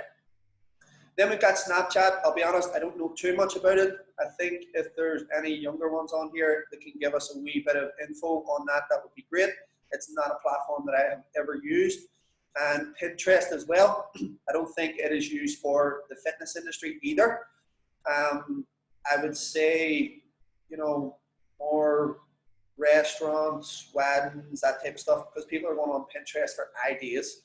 If you were selling like a product as well, I would think Pinterest is more for that. Paid traffic. So obviously you've got Facebook, you've got Instagram. I think Instagram paid traffic is a wee bit cheaper than Facebook right now. You've got YouTube, which is cheaper again. And I also have email in my paid traffic as well. So the way this goes basically is, basically, let's say I run an ad on Facebook, okay? I've got an ad out and I'm bringing people to a landing page. Our tumble dryer's going there, guys. Can you hear over that, all right? Give me a thumbs up. It's all right? Is it? Happy days. Okay, so let's say I have an ad running on Facebook, okay? And it's going out to 100,000 people, and you know, the copy is really compelling. Whatever's written on it is really, really compelling. And it's designed to go towards my ideal customer. All right. So basically my ad flashes up past them, and then they click on my ad and it brings them to what's called a landing page or a funnel or a website or whatever you want to call it. Then on the landing page is, you know, just some more information, let's say some testimonials, a wee bit more information about the product or the service or whatever. And then what they can, the person can do from there is they can download a free report. Or in, let's say for Elite, we use the course prospectus. All right, so people want to find out what the course entails. They go onto our funnel and they download the course prospectus. And the only thing that we ask them for is their email address. They then put in their email address, and then it's automated to go on to our mailing list, right? And again, these people can opt out straight away. They can unsubscribe, all of that, carry on. They can do whatever they want. Now, I know some of you guys are on my mailing list, and it's very rare because I focus so much energy on that list. My open rates can be anything between 30 to 40%, which is fucking unreal when it comes to an email list, right? And my list is very small as well, and I actually keep it that way. So if someone doesn't open my mail for like, let's say, maybe a 6 or 7 or 8 week period, I remove them from the list. Okay, I remove them because it's called email hygiene. So if someone isn't engaging or isn't opening my mail, then I know that they are not interested, and I just remove them from it. So there's no point in us even having that conversation at that time. They might, email might not necessarily be the platform for them, but me personally, I would much rather have a list of 1,000 people and 400 of them are opening the mail than have a list of 100,000 people and, fucking 1,000 of them are opening that mail. I would much rather have a smaller list and a greater engagement. That's just me personally, okay? And I know as well that, Gmail, the actual platform itself, so I don't know if some of you guys are on my mailing list, but what you'll see is it's a lot of the time, my mail doesn't go to the promotions folder, all right? If you use Gmail, a lot of the time I try to avoid it as much as possible, and I think I do a good job of that. But sometimes if, you'll generally find if you are on a mailing list and you use Gmail, a lot of it will go to promotions. But I write my emails in a way that they are written to an individual, as if, I was your mate and I was sending them, and they go straight to the inbox, which is obviously where you want, which gets a lot more engagement. But basically, so me personally, I use Facebook, I use Facebook groups, I use Instagram right across the board, I use YouTube, LinkedIn, I use paid Facebook, paid Instagram, we don't use paid YouTube, and I use email. All right, so that's all of the platforms that I am on. Now, the way I operate this is the message is essentially the same. So it's still coming from my 5x5 content grid. The message is always the same on each platform, okay? But it may be just done it in a different way. So let's say, for instance, we'll use Patty as the example. Let's say yesterday I got Patty's testimonial, and I done a quick 30-second video, and I said, here, listen, you're never too old for a career in the fitness industry. Hear what Patty had to say. So that might be my Instagram story on that day. It might also be my Facebook story. I might actually take the YouTube link as the resource, and I might actually go ahead and share that same story on my email and write a wee story about it as well, and just link the YouTube back to the video. Okay, so on the same day, all of the content is driven towards the same message. Nothing changes. I just disperse it out to all of the different platforms. Another example is I may take the same video, let's say it was a wee bit longer, and it may go on Instagram TV. Let's say there was a video that was like 6 or 7 minutes long. That'll go on Instagram TV, and the same video will go on YouTube. All right, but then what I may do is take a cut of it, let's say, a minute, and it may go on to my Instagram story and in my Facebook story. And then, I may take the YouTube link and I may share it in a Facebook group and write the same copy in the Facebook group as what I did in the email. Okay, so all of the content is the same on each day. It's just directed at a different platform, and hopefully that wasn't too much for you guys. Was that okay? Okay, cool. Because again, a lot of people can overthink this. They're like, but shit, if I write an email about such and such, that means that I can't do a Facebook post about it, and people won't even know. Honestly, people do not care. Like literally, I I could share a video today about, we'll stick with Paddy. I could share Paddy's video today and then share it tomorrow again. No one will even notice any difference or say anything or anything at all, right? They won't even notice, and they won't even say, here, you posted that yesterday.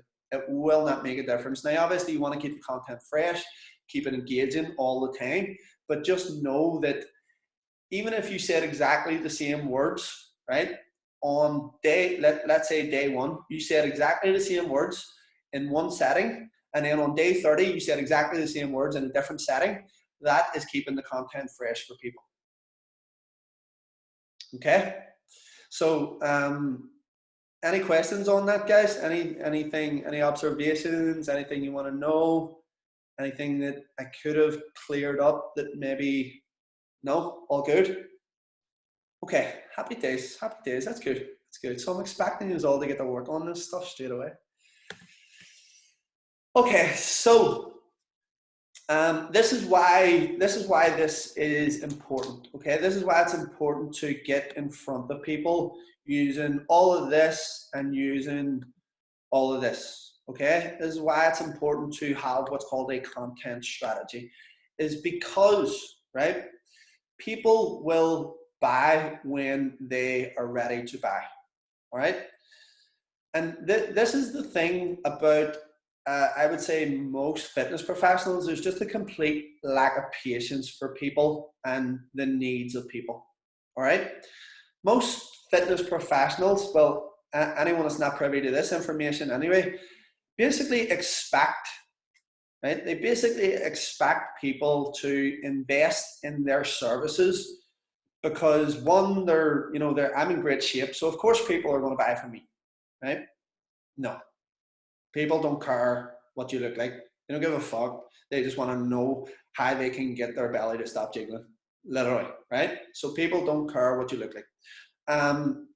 And you know, the thing, listen, just because I'm a trainer and I'm a good person, people will invest in, and it just doesn't work like that, okay? Here's how it really works. This is the reality of it. Only, let's say 100 people waking up tomorrow morning, right? 100 people waking up tomorrow morning and they say, right, and it may be even longer in this climate, by the way, we don't know, but I don't think the psychology of this will change much. Let's say 100 people waking up tomorrow morning, right? Only 15 statistically of those people will buy a program or something that is going to solve that problem within 12 weeks. Okay, within 12 weeks, right? So if 100 people waking up tomorrow morning and decide, I want to get fitter and healthier, 5 of them might invest in a personal trainer. 5 of them might invest in some sort of gym membership. 5 of them might buy some online program, all right? But statistically, only 15 of them will do something about that within 12 weeks. The other 85% will do something within 18 months of first deciding that they want to get fitter and healthier, right? Now, here's the way I always like to say it to people. I said at the start, as a fitness professional, our vocation for me is, one of the most valuable vocation in the world. So you should be doing everything in your power to get your product or service in the hands of as many people as you possibly can. So, I always like to use the analogy, like if you had a product or service that was guaranteed 100% to stop someone from smoking and that would add years to their life, would you do absolutely everything in your power to get that product or service into their hands and save their life? Of course. Give me a nod if you would. Of course. Like you would hit them a punch in the face to get them to realize that they need this thing, okay? And what you have to remember is that our industry is exactly the same. We give people a better quality of life. We make them healthier, fitter, stronger, and ultimately we get them to live longer. So we should be doing absolutely everything in our power, provided, we're out there to help as many people as we can. We should be doing everything in our power to get that service into people's hands, okay? But, given these facts and these statistics, then that's going to mean that we have to be in front of this person all the time, because these days people need almost a minimum, by the way, of 26 exposures to you before they will do anything about this problem that they have. Before, all right, they've assumed that you're the person to solve the problem, but they need to see it 26 times over today in order to act on it, which is crazy. Absolutely crazy. And it used to be far less. It used to be way less. It used to be like, people could see me on video like 5 times, or they could see my ad twice. They would click on my ad, and then they would go, holy shit, this dude's going to make me fitter and stronger and healthier in X amount of time. Get me on there, right? But now, because there's such a bombardment of ads on social media, and because people are seeing all of this stuff, right, constantly, like it's constant, like people don't even know what to look at anymore because they see all this here. Then you have to be omnipresent and in front of them all the time. Okay, you got to be in front of someone all the time. So if let's say for instance someone wakens up tomorrow morning and they decide, right, I'm sick of the job that I'm in. I'm sick of the life that I'm living right now. I hate my fucking boss. He's driving me insane. And I've always been passionate about fitness. I'm gonna Google how to start a career in the fitness industry, and my ad runs up because there's no one spends more on ads than we do. Okay, at Elite, right? So no other training providers anyway. My ad then comes up and people see my ad, and let's say they go onto my ad and it crops up on their Facebook and they click on it and they go on to my landing page or my funnel, and they're kind of not too sure. They maybe don't like how I speak up front on a video or something, like, don't know about this dude, and then they bounce off the ad. But the ad then keeps on cropping up. We run a retarget ad, and then they go on to it again, and then they head in their email, and then they end up on my email list. And then because they've liked the Elite FBA Belfast page, then they'll get a video from me each day. They'll also get an email from me each day with some YouTube testimonials, and they'll get more exposures to how we operate, to our culture and how we do things. And then after a while, they kind of start to warm to you and like, maybe this dude wasn't as much of an asshole as I thought he was first off on the ad, okay? And that's kind of the way it works, right? And the more the people get used to it and the more they're omnipresent, and when they have made the decision to then go, no, do you know what, now is the time, okay? Who is going to be the person that is in top of their mind whenever they do decide to say, no, this is it, I'm done. I got to fix this problem and I got to solve this problem. And because I know that I can solve their problem, then I'm not going to have an issue getting them onto the course. Go ahead and unmute yourselves there, guys.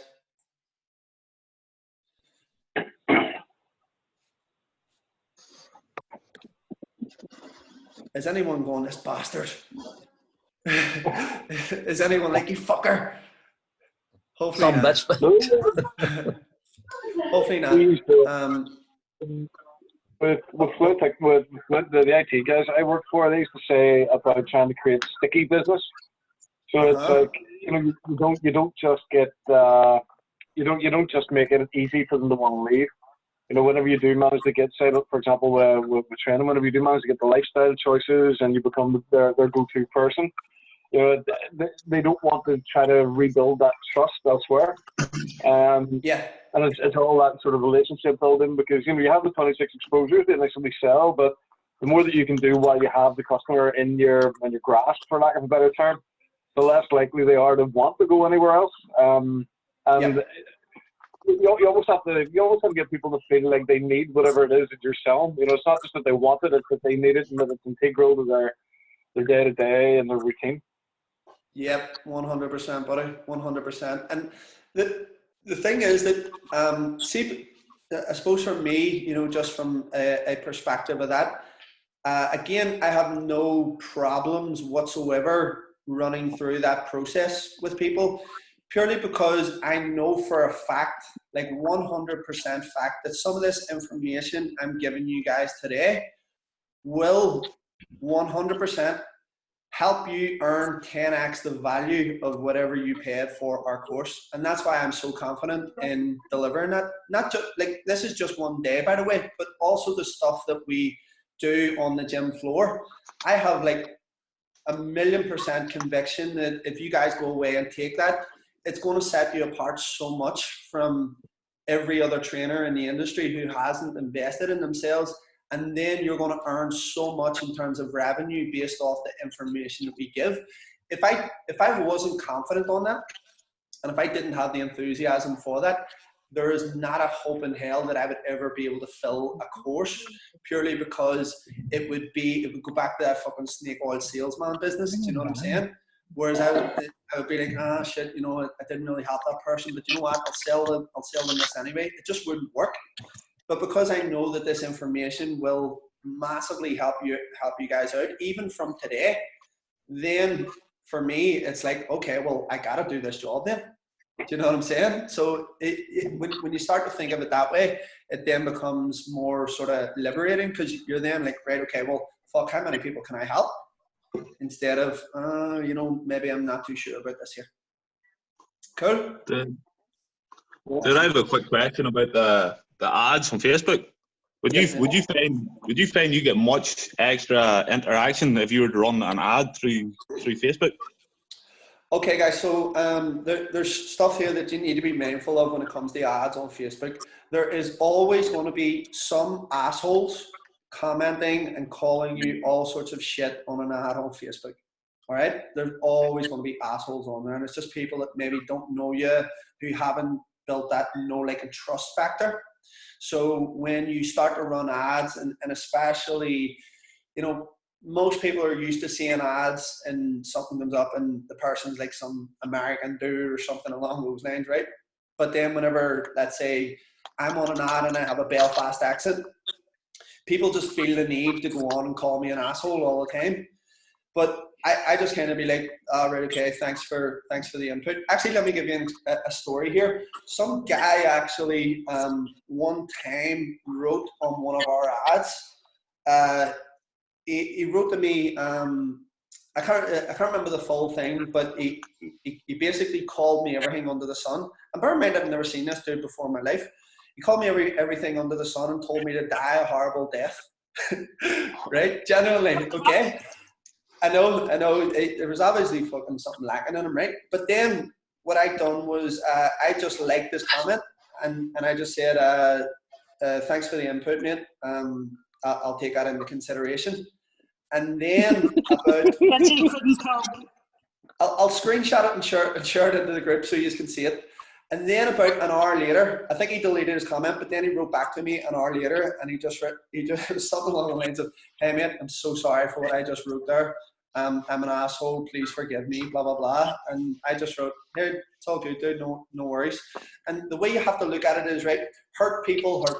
Okay, so this dude is obviously, you know, there's something going on in his life that is forcing him to, you know, reach out and snap out at other people.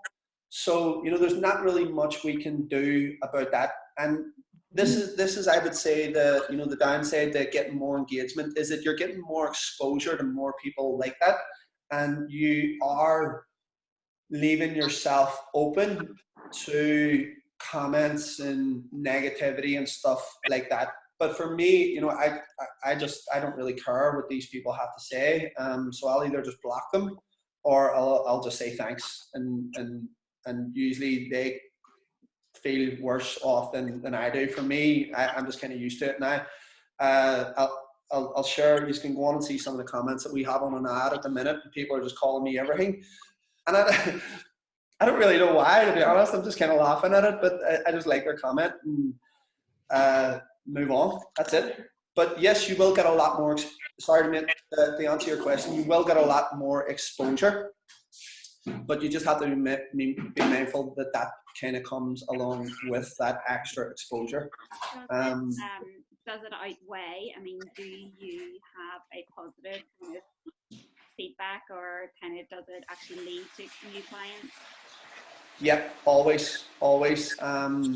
So, okay, the sort of cost per acquisition is more now, Cheryl.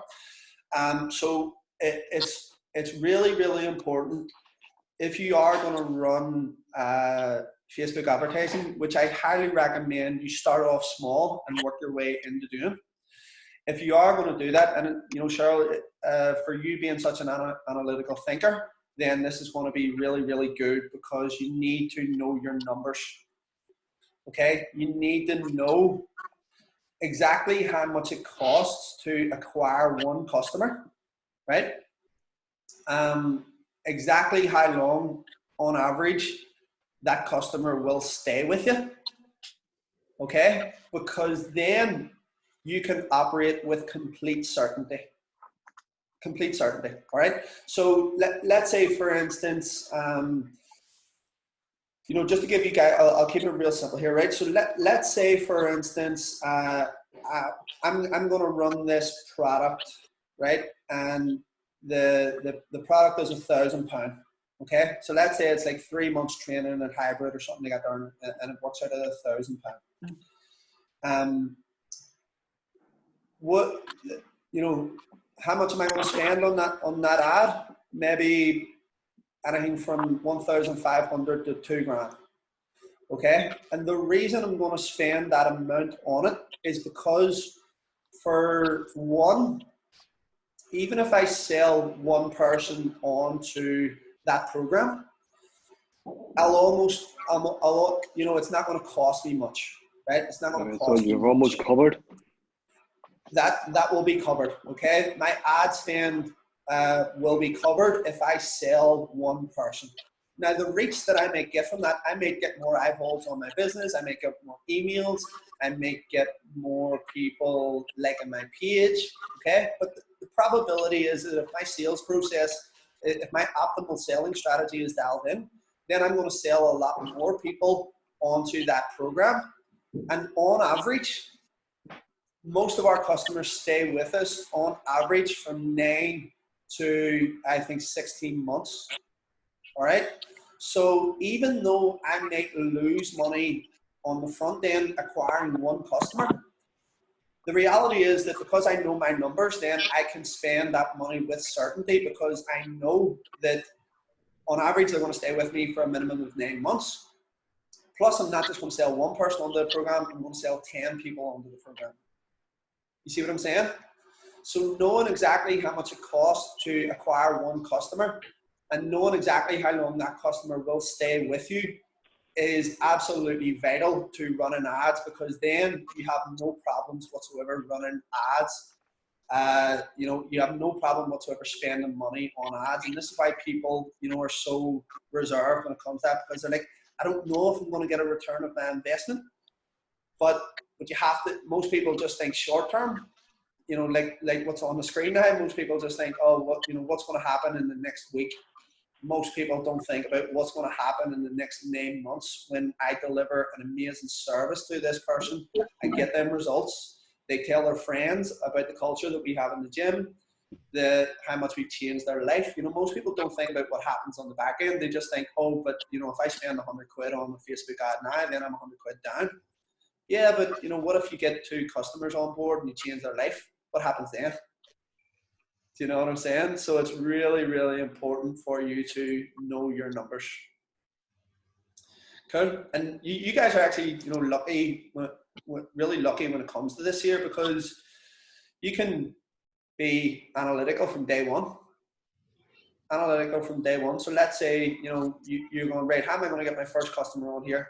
Most of you are probably going to start training some of your friends, and in which case you could just revert back to a referral-based system, which costs nothing, by the way. Okay, but let's say, you know, you have maxed out your organic reach and you want to start to expand. Well then, okay, real simple. I'm going to take this £100 that I'm reinvesting back into my business, as Cheryl stated earlier, because it is a reinvestment. And I'm going to take this £100 and I'm going to put it behind a Facebook ad. And I'm going to figure out at what point, let's say I'm £50 into my ad, and I sell one customer, and the service is 150 quid a month, right? Semi-private training. Then you know that that 50 quid has acquired me one customer at 150 quid. Then you can track, how long each of the customers stay on for. Then you know on average how long they stay on for, and then you know that 100 quid, 50 quid has acquired you one customer for an average of 6 months at 150 quid a head. And then what's that there? What's that work out, Charlotte? Charlotte, what's that work out? Sorry, I was making notes. Yeah, sorry. So we've got 3, 6, 900 quid, right? 900 quid. All right. So that 50 quid has acquired you one customer who has spent £900 over X amount of months, and their average order value is blah blah blah, because that's how long they've stayed for. Does that make sense, guys? Yeah. Okay, so when you know your numbers, then you can operate with certainty. I'm not that, Cheryl, I'm not that crazy with it, am I? That's pretty analytical. I'm probably doing myself a disservice by saying that I'm by saying that I'm sporadic. No, I don't. All right. Cool, guys. Yeah. Did any of that go completely over your heads? Because if it did, like I can probably simplify it even more for you with a few diagrams and whatever else. But that they're the basics of learning like social media and stuff like that there, and it's really important. So the thing is as well, sorry, one thing that I missed is, again, it's really important for me. A lot of people say, oh, you don't need organic, you just do paid ads. And then you have people that say, no, you can build your reach organically without doing paid ads. Like, why not just take the best of both? Why not run? So, just to give you an example, right now in today's climate, paid ads aren't necessarily going to work, because, not that they're not going to work, but if you think about it, what are people doing right now? They're kind of saving cash for a rainy day. People are thinking rainy day right now. And if an ad runs up, what are the chances of people buying from the ad right now versus, purchasing from someone in 6 months' time who has, got your email address or got you to like their page, and then consistently delivered value over the next 6 months? And then whenever this person does decide that they want to start buying training or buying the program or invest in your education, what's going to happen then? Of course, they're, again, same principles, they're going to look to you for all the answers. Make sense? Okay, so right now organic is massive, okay, because no one is just buying straight from an ad now. They want people not just want help, but they need help right now. Okay, and again, it's up to us to deliver it. All right, Michael. Yes. Michael, see, on that, I wouldn't be very au fait with any sort of social media at all. Will we be covering a little bit of how you work it or whatever? No. Yeah. So or will I get that from the son? Do you mean in terms of the technical, how to just put a video on your Instagram feed? Okay, so you would, mate, I'll really and truly here, like, you mightn't believe this here, but I'm a fucking dinosaur when it comes to technology. Like, I literally well, how do you think I feel? Like, seriously, mate, I'm an absolute dinosaur when it comes to technology. But I always say to people, there's nothing drives learning like pain and necessity. So, like, literally over the last week or so, the amount of systems that we have had to put in place within the gym and that I have had to learn in a very, very short space of time has just driven me to learn this here, and it's just driven me to act with urgency. And before, again, I would have limited myself and said, I don't really know how to do that. But here we go. There's a week later, and some of the systems that I've implemented, not even like PJ's pretty tech savvy, but you know, I just created one today that is an automated diet plan going straight to our customers, built by like nutritionists, and it's like it's another job that's automated that we don't have to do. Perfect macro fit, perfect calorie fit, you know, menus, fucking shopping list, absolutely everything. All we need to do is put in their goal, their weight, their height, date of birth, gender, and any dietary requirements. So if they're a pescatarian, then I just put all that information in, hit go. It generates a fucking full diet plan, 7 days, an exact macro count, exact shopping list, absolutely everything that they need, and it goes straight to them, and then they regulate it themselves, and I just basically keep them in check. Do you know what I'm saying? So, and I created that. And then this morning. basically you just pay for that coming from that company. Is that right? Yep, that was another service. I'll give you the name of the company if you want, guys. Sorry, service, sorry. The name of the company is Evolution Nutrition. Oh. Paddy, see just on that, see if you literally go on YouTube and you Yes. write, how do you upload a video onto Instagram? Or how do you upload a post? Honestly, YouTube has everything. You can learn how to tie a tie and it opens a knot. I know that one because my husband has done it a few times. Going to weddings, like literally anything that you need to know for social media, put it into YouTube. There'll be a video explaining exactly what to do. So true. That's great, Kat. Thanks. So easy. YouTube is the way forward, then, is it? It is definitely, honestly, just put in exactly what it is you want to know. If you're like, how do I make my video go onto Instagram TV? It'll show you all the steps. Brilliant. That's great. Thanks, Kat. Yeah, I mean, 100%. Even as you know, as Kat was saying there, like, you know, I talk about kind of like we use a site called ClickFunnels. So some of you guys are probably going to go, right, I need a website, or I need fucking, you know, blah blah, all this stuff, right? There's a site called ClickFunnels. We don't even use a website; we just use that. And what ClickFunnels does is basically integrates. Let's say you have like 3 or 4 testimonials. You can put that on the funnel or the website, whatever you want to call it, and then you can write a wee bit of copy. All right, based around the product that you're trying to sell. The thing about ClickFunnels is that anyone can build a website.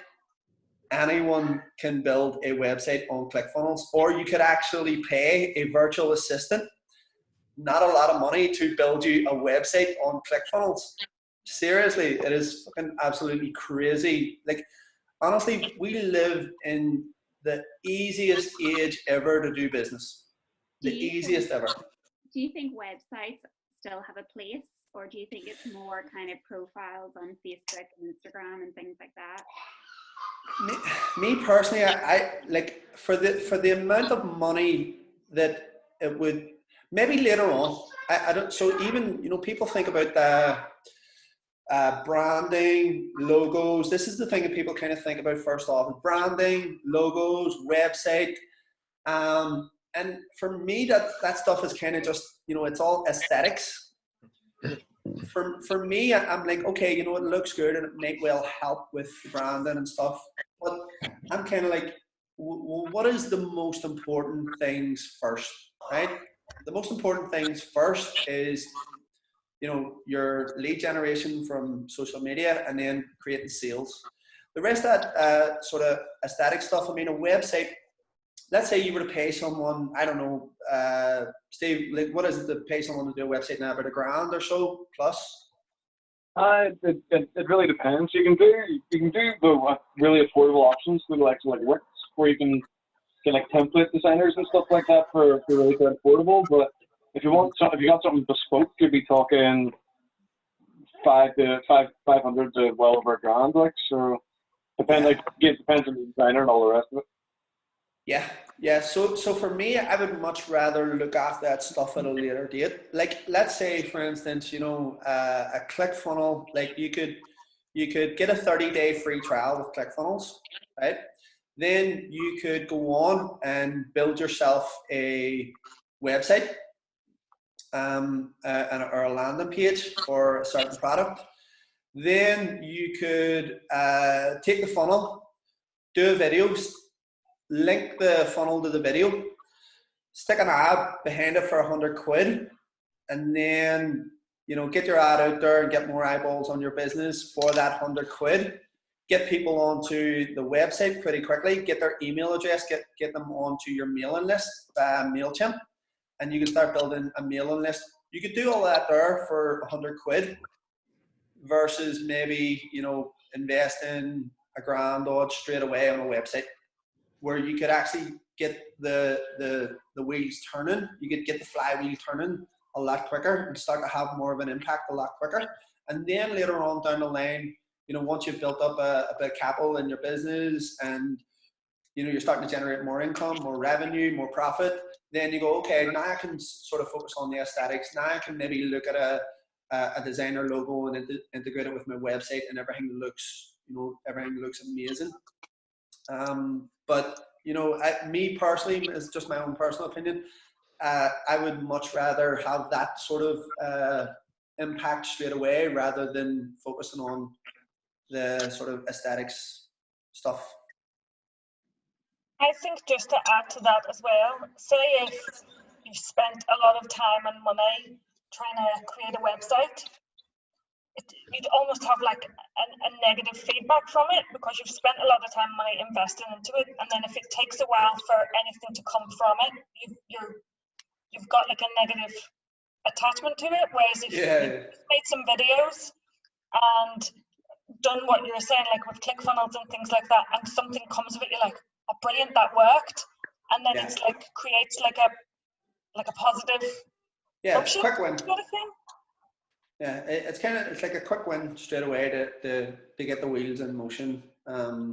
It would surprise you like how many people, for me, that's kind of, people are waiting for things to be perfect before they pull the trigger. Like me personally, I'll just like pull the trigger and then figure it out after I've started the wheels in motion. Do you know what I'm saying? Like, even, were you going to say something there, Cheryl? No? Yeah, no, I was just wondering, like, have we kind of moved on so much to being social media is more important than websites? Like, do people still kind of search and want a website to kind of see things, or is it more just, because I wouldn't necessarily go on somebody's website, I would more go on their page on Instagram or Facebook, and kind of, that would sell it to me rather than a website. Yeah, I think that's the thing. Most people just go to social media. When you're pushing something, people just go and check you out on Facebook, or they go and add you on Facebook, or they go and look at your Instagram. And here's the thing: even if someone, let's say your SEO on your website was relatively high, Steve, you can sort of clear this here for me as well. Let's say it was, relatively high, you're getting high ratings. Even if someone, let's say someone Googled how to become a personal trainer in Belfast, right? What would actually show up sooner than your website is a YouTube video with the title, How to Become a Personal Trainer in Belfast. That would show up sooner. Yeah, you need to, with the likes of like SEO and stuff like that, you need to basically be paying Yale a fucking ridiculous premium. A lot of money. To be able to kind of outrank somebody that's managed to just create a video with your target in it as well. I think with websites as well, it's a labor to try to update them too. And also, like, if you want, I don't know about you, but for me, I buy items from websites. I buy services from people. So I'll go on the website if I want to go and buy a t-shirt. But if I want somebody that's actually maybe going to train me or do something or teach me something, I'm going to want to actually speak to them and Yeah. We used to do this whole thing and with Fluent as well, where they talk about every click between what you're offering and what them expand reduces the likelihood that somebody's going to go ahead and actually go through it. So you can almost cut people out of something by having too many flashy tools. Yeah, that's why Amazon are so effective. Yeah. It's all there. By now. Yeah, because it's one click. It's one click. That's why Amazon are so effective. It's called your click-through rate. So Amazon's click-through rate is basically zero. You go onto a site, you have an account, you click one button, and boom, it's at your door. Whereas if you have a website, then people kind of have to jump through hoops to purchase the service. Yeah, no, definitely. So like, I think it's why, especially whenever you're setting up like a business page on Facebook or whatever, you have the options. It's just, message now or shop now or whatever, which is probably for what we'll be doing, I would imagine will be just a much more effective way of getting people to actually talk to us. And getting those conversations. Yeah, so for me, that's why Instagram stories are so effective, because it is literally just one click and then it's a conversation. And sorry guys, I should say to you as well, when it comes to running ads on Facebook, there's various ways that you can direct the ad. You could direct the ad to just acquiring an email address, or you could direct them to a website. You can direct the ad straight to your inbox, as in like your Facebook Messenger, right? Now that costs a lot more, and the reason it costs a lot more is because it's way more effective at selling someone onto a service. See what I'm saying? So the more direct, obviously, the better when it comes to people buying. But just know that, especially on Facebook, you're going to pay for it. This is why I love Instagram as well, because like in stories and direct messenger, it basically does that job. It does that job of just saying, hey, listen, if you're interested, send me a direct message right now, and then you get to create a conversation as well. I don't know, I haven't actually done this here in a while, but what I used to do was just, whenever someone would direct message me, I just send them a video straight away, as in like me speaking to them on video. So they'll send me a message and say, hey, listen, I'm interested in the personal trainer course. Can you tell me how much it is? And then I would usually write back and say, hey, listen, prices can vary. Like, tell me how long you've been interested in the career in fitness. Tell me what the big obstacles are to making that happen. And then they may write something back, something along the lines of, I've been wanting a career in fitness for the last few years. My big obstacle is that, I'm a busy mom and I've got kids, blah, blah, blah. And I will actually then send them a video back.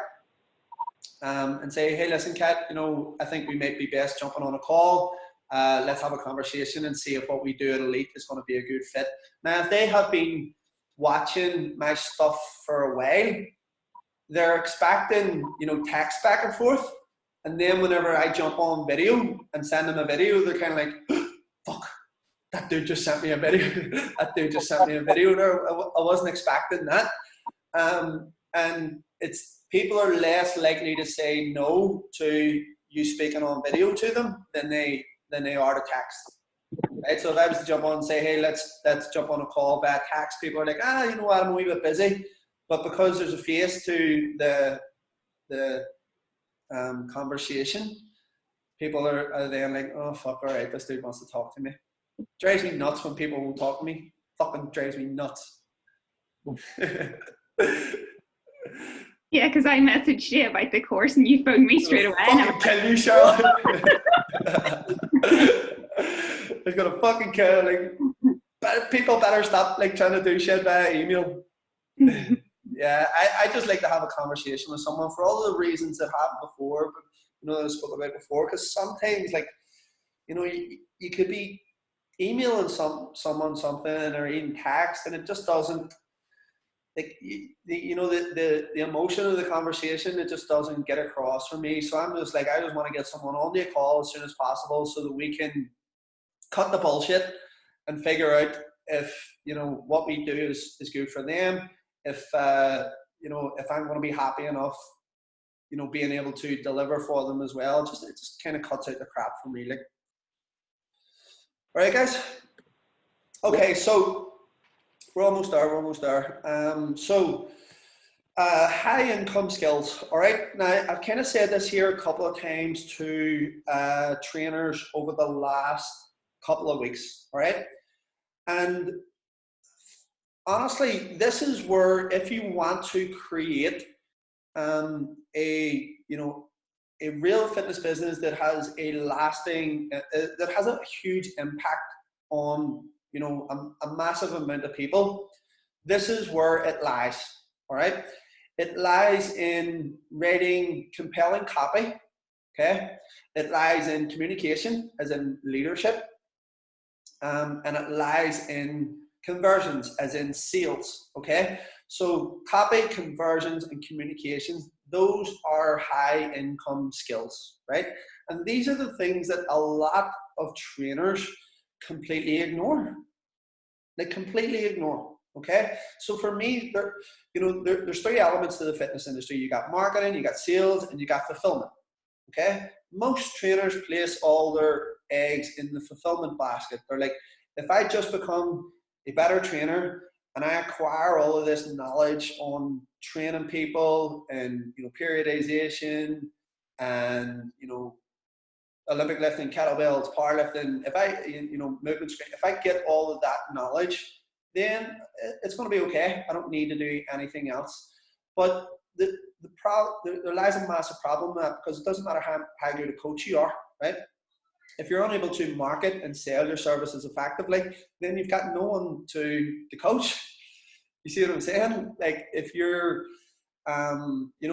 communication with your team is not effective as well, then you're gonna really struggle to make a big impact.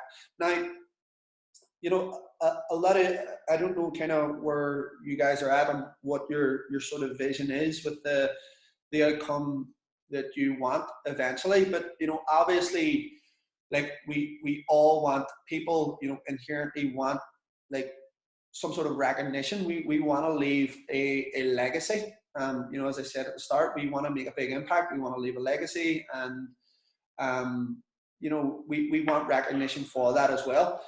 And a lot of the time, it's not going to be training someone on the gym floor on a one-to-one basis. Like if you think about it, how much more of an impact can you have training 4 people at a time versus training just one person for an hour? Okay, and not to say that that's not, it's not a great thing to do, and some of you guys might really enjoy that. But as I said at the start, for me, I would much rather work with anything between 6 to 10 people an hour, as in like a small group setting, than spend all my time just with one person. For me, that small group setting is always better crack, for one.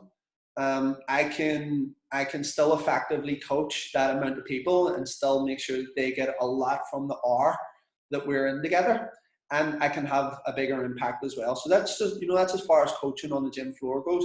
In terms of reaching more people, okay, so getting good at selling on video, and getting good at selling via the words you write as well. All right. Now, that people, whenever I write copy, people kind of get a wee bit, I'm not good at writing, blah, blah, blah. I'm not good at this, I'm not good at that.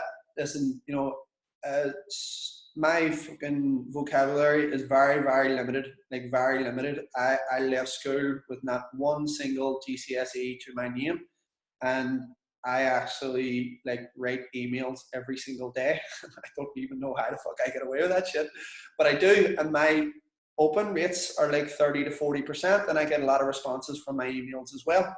So, if I can do that, then by all means, you guys can write compelling stuff that is going to drive people towards your fitness business. I'll let you guys in on a wee secret. I use a thing called the Hemingway app. And it's basically, let's say you write a piece of copy. So let's say I'm writing an email, and just give you an example. I'm writing an email about Paddy, and I write some copy, and I'm like, you know, Paddy was here. This is what he was skeptical of. This is, you know, when he realized blah, blah, blah, and I'll write that out. And then what I do is copy it, stick it into the Hemingway app. And what that does is it edits the copy for you. And then you can go on and you can adjust, you know, based on still getting the same message across. But what Hemingway app does is that it makes it more readable and it makes it understandable so that a 4-year-old can read it. All right, and it puts it in a way that you know, is, like I say, is easier for people to read and more understandable. Because sometimes, I don't know if you guys have done any writing, sometimes you might write something and you'll go back and look at it a couple of days later and be like, what the fuck did I just write there? Like, it doesn't make sense to you. And if it doesn't make sense to you, then you can bet your balls that it doesn't make sense to the end user. So using this Hemingway app basically does that for you. Did I just cheat there? Does everyone call me a cheater? Cheating bastard! I write his own emails. Nah, but I mean, you know, there's loads of ways of having things automated so that it, you know, it looks better for the end user as well. All right, guys. So I think I have. Okay. Just a couple of things left here to explain to you guys, right? Now, this was given to me by a guy called Ian Stanley. And again, if you did want to kind of delve into copywriting a wee bit deeper, I would highly recommend Ian's book. It's called Confessions of a Persuasion Hitman. And, you know, I use a lot of Ian Stanley's copywriting techniques. I'm a huge fan of his work, and I have, you know, invested in some of his courses and stuff as well. Some of you guys might have seen some of my emails that where I changed the sender's name. So you got one from me last week from Death. you guys, I'm sure, seen that. Some of you were laughing about that, but some of that stuff was is coming from Ian Stanley, and he sort of taught me how to do that there, and I like to use that. I think it's a wee bit of fun as well, and it's a lot more engaging than, you know, a lot of emails that you get that just selling constantly, which I don't like to do. Most of my emails, I'll just like put out 10 emails, and I'll only ever ask for a sale every one, or I'll only ever ask for someone to click on a link every you know, 1 out of every 10. Okay, so this was given to me by Ian Stanley, and he basically explained to me, you know, if you want to run an effective business and you want to have a huge impact on more and more people, then this is where your energy has to lie. All right, so you know, a lot of people say where energy goes, money flows. All right, so as you can see here down the very bottom, we've got money later tasks. We've got money now tasks, and we've got what's called maintenance money tasks. All right. So, you know, most trainers in the industry spend 80% of their time doing maintenance money tasks, as in training someone on the gym floor. All right. Now, the way you have to look at this is that if you are training someone on the, let's say you're training someone on the gym floor for 8 hours a day, and you're doing that as individual sessions, right? So you're doing 8 individual sessions, okay? Now, you know, let's say you're charging 40 quid an hour or whatever. I don't even know what that ends up, or Cheryl, you can fill me in on that. I'm not good with maths. But, you know, let's say you're training 8 people per day at 40 quid a day, and you know, 8 hours of your day is dedicated to one-to-one time on the gym floor, right? That is maintenance. It's a maintenance money task. You know, given I'll explain this concept to you in a wee bit, but essentially, you know, what you're not doing while you're doing that is you are not creating money later, because your time is dedicated to serving people in that hour. All right, so your time is dedicated to training people on the gym floor. Now, you know, let's say, for instance, you took those 8 people, all right? Let's say you took those 8 people and you were coaching them in the one session, all right? So you had like or even over 2 sessions, let's say you were doing it like a semi-private. So that's only 2 hours of the day, right? And then you had another, you know, 2 other groups of 4, and then that's your 16 customers, and of those 16 customers, you're charging like 150 quid each a month or whatever, right? For like a semi-private setup. Now, it may not necessarily be as much money as what you're earning in that one-to-one time, okay? But what's more valuable than money is time, okay? What's more valuable than money is time, because you can always get money back. You cannot get time back, okay? Time is the one thing that will never, ever return again. So for me, you know, this is why I own a gym, okay? It's because I value my time more than I value money. Because if I valued money more, what I would do is just work in a commercial gym. I would probably earn about 5-6 grand a month working in a commercial gym, and I would spend all of my time on the gym floor. But for me, that's, you know, that's no different to working in a 9-to-5 job. Like, what is the difference? And you know, when am I going to get an opportunity to get that time back? All right. So for me, what's more important is time. And you know, right now, I would spend a lot. So you know, for example, after I do this call, we'll probably finish up around 2 o'clock here. That's me pretty much, that's me free. I mean, we're all free right now, but in general, okay, I would get up at 5 a.m. I would write some copy, I would post some videos, do some social media content, you know, maybe have a meeting in work, and then that's pretty much my day done. That's pretty much it done, and it's usually done for around about 1 o'clock, and then I have the option to just do nothing the rest of the day, okay? And for me, that is way more important than earning, you know, 6 grand a month or whatever, which I don't pay myself that. I don't feel the need to. So for me, time is more valuable, and that's why this is so important. So I spend most of my time doing money later tasks so that I can create money later in my business. 80% of my time goes to that.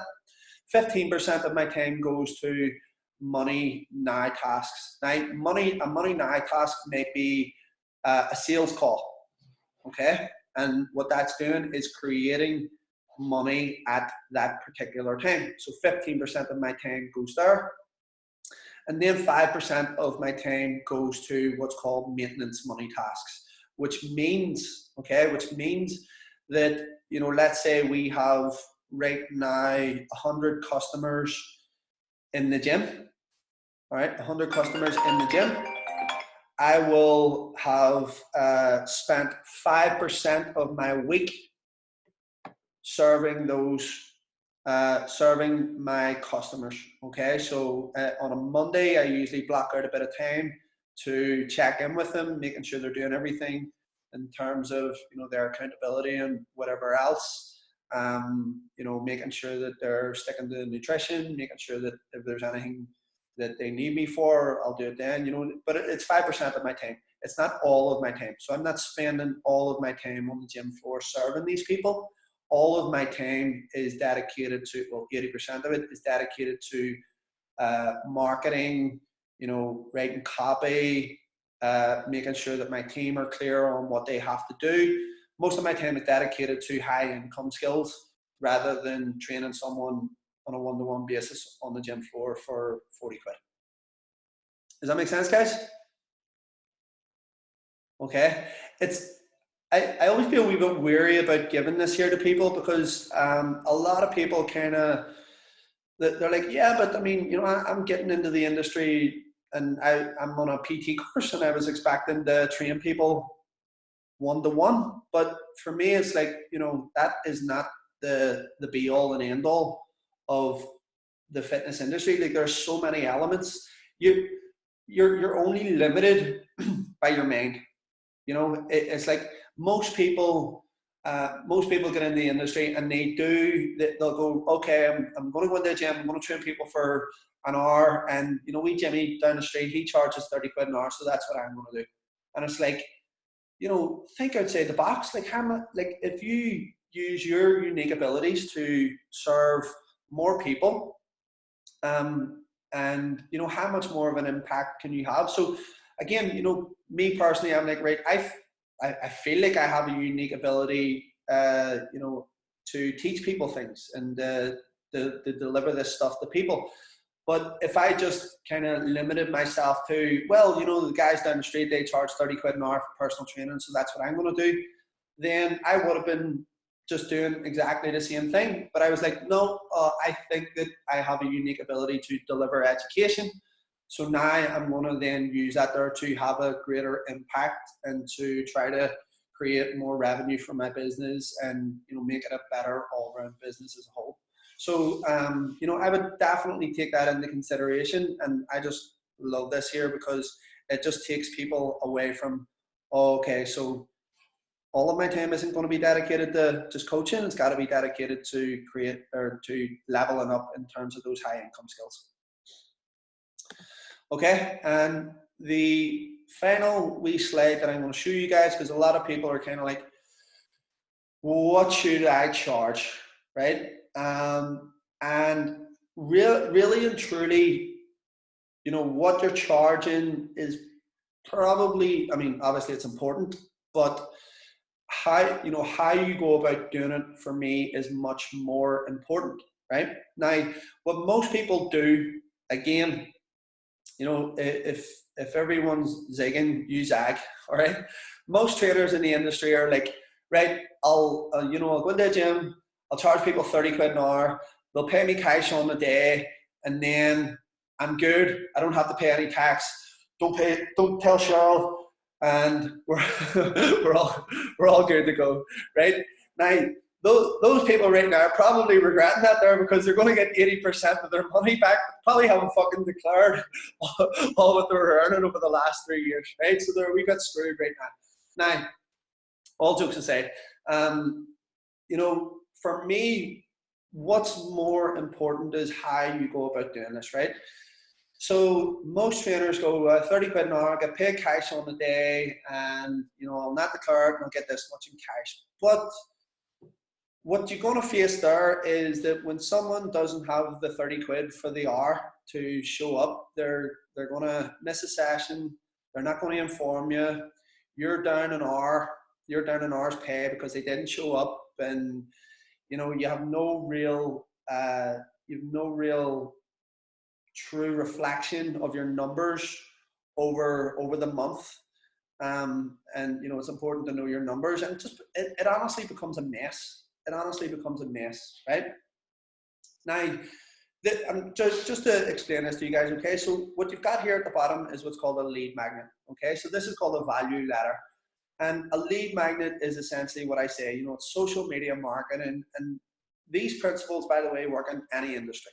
Like, knowing this stuff, I would be pretty confident that, you know, I could fucking open up a wedding shop tomorrow and I could sell people stuff to do with their wedding and having no fucking experience in that industry whatsoever, right? And it's just because I know these principles, right? So what you've got here is what's called a lead magnet, right? A lead magnet is lead generation. So, you know, to give you an example, for us, it's our course prospectus. So, you know, people can download the course prospectus and they can, and I don't think that's the greatest, by the way. I think we need to improve on that there, what we give people on the front end, but just giving you an example, right? Now, your lead magnet can be free. Okay, your lead magnet can be free. And what I might also do next is a paid lead magnet. So I might take that system that I was telling you guys about this morning with the online nutrition, and I might offer people a structured nutrition, a structured nutrition plan for like a tenner or something. I'll ask them for their email. Once I get their email, I'll put them on my list. I'll send them the structured nutrition plan. They pay for the subscription to the email site, or sorry, the website that generates the tailored nutrition plan. They get a lead magnet, as in a structured nutrition plan. I get their email address, and then what happens is I can then take them from obviously being unaware that I exist into what's called a low barrier offer, which means I place an offer in front of them, which is completely irresistible, right? So I say to them, hey, listen, you're struggling with your nutrition. Okay, here's an exact nutrition plan that you probably won't follow, right? And then what I'm going to do is, you know, if you want to complement that, then we've got this 6-week challenge coming up. It's only $197. And, you know, here's what you're going to get. You can take that structured nutrition plan, you can apply it to this, you can lose this much weight in 6-7 weeks, whatever. You get 3 days a week training, you get all the accountability, you get the culture, you get the community, you get all that there, and it's only $197. And then they're like, fucking right, okay, happy days. So then they come into the challenge, they integrate with our current group of members. They then go into what's called recurring revenue, as in maintenance money. Then 5% of my time goes to dedicated to this, because all of the systems are in place to looking after recurring revenue. Okay, but above that, we've got what's called a high ticket offer. Right now, a high ticket offer may be personal training, which I don't want anyone doing. So that's why I make it crazy prices. Okay, but if someone contacts me first off and they say, hey, listen, I'm interested in some personal training, and then I say to them, all right, you know, it's going to be £100 a session, and they're like, dude, what are you talking about? £100 a session? Jimmy down the street charges 30. And then I say, well, that's okay. Listen, we've got this, you know, we've got this recurring thing, coaching, which is done in a group. It has all the benefits of personal training, except it's done in a group, and you get all the accountability, you get all that stuff. But, you know, it's not as much of an investment as personal training. What's going to be more appealing to them is our group thing. I then get more time. They then get more value. Everyone walks away a winner. Okay. Now, what we do at the gym is, our low barrier offer is actually more than our recurring revenue. Okay, our low barrier offer, even though it says low barrier, is $197 for 6 weeks, and that's group training and that's all those stuff that I said. But when they have finished that, we then sell them into a recurring revenue of 127 or 147. So we give them a wee bit of discount if they stay on. Only if they stay on. After that, it goes to either 147 or 167, and then once they stay on, they are likely to stay on for an average of 9 to 16, 14 or 16 months. Okay, so that's basically the way that goes. So knowing how that goes, and all of our stuff is done on subscription, by the way. Doesn't matter if it's personal training, group training, whatever. Everything is done on subscription, meaning a monthly direct debit. Okay, and my friends, that is where most trainers go wrong. Most trainers work from a session to session basis.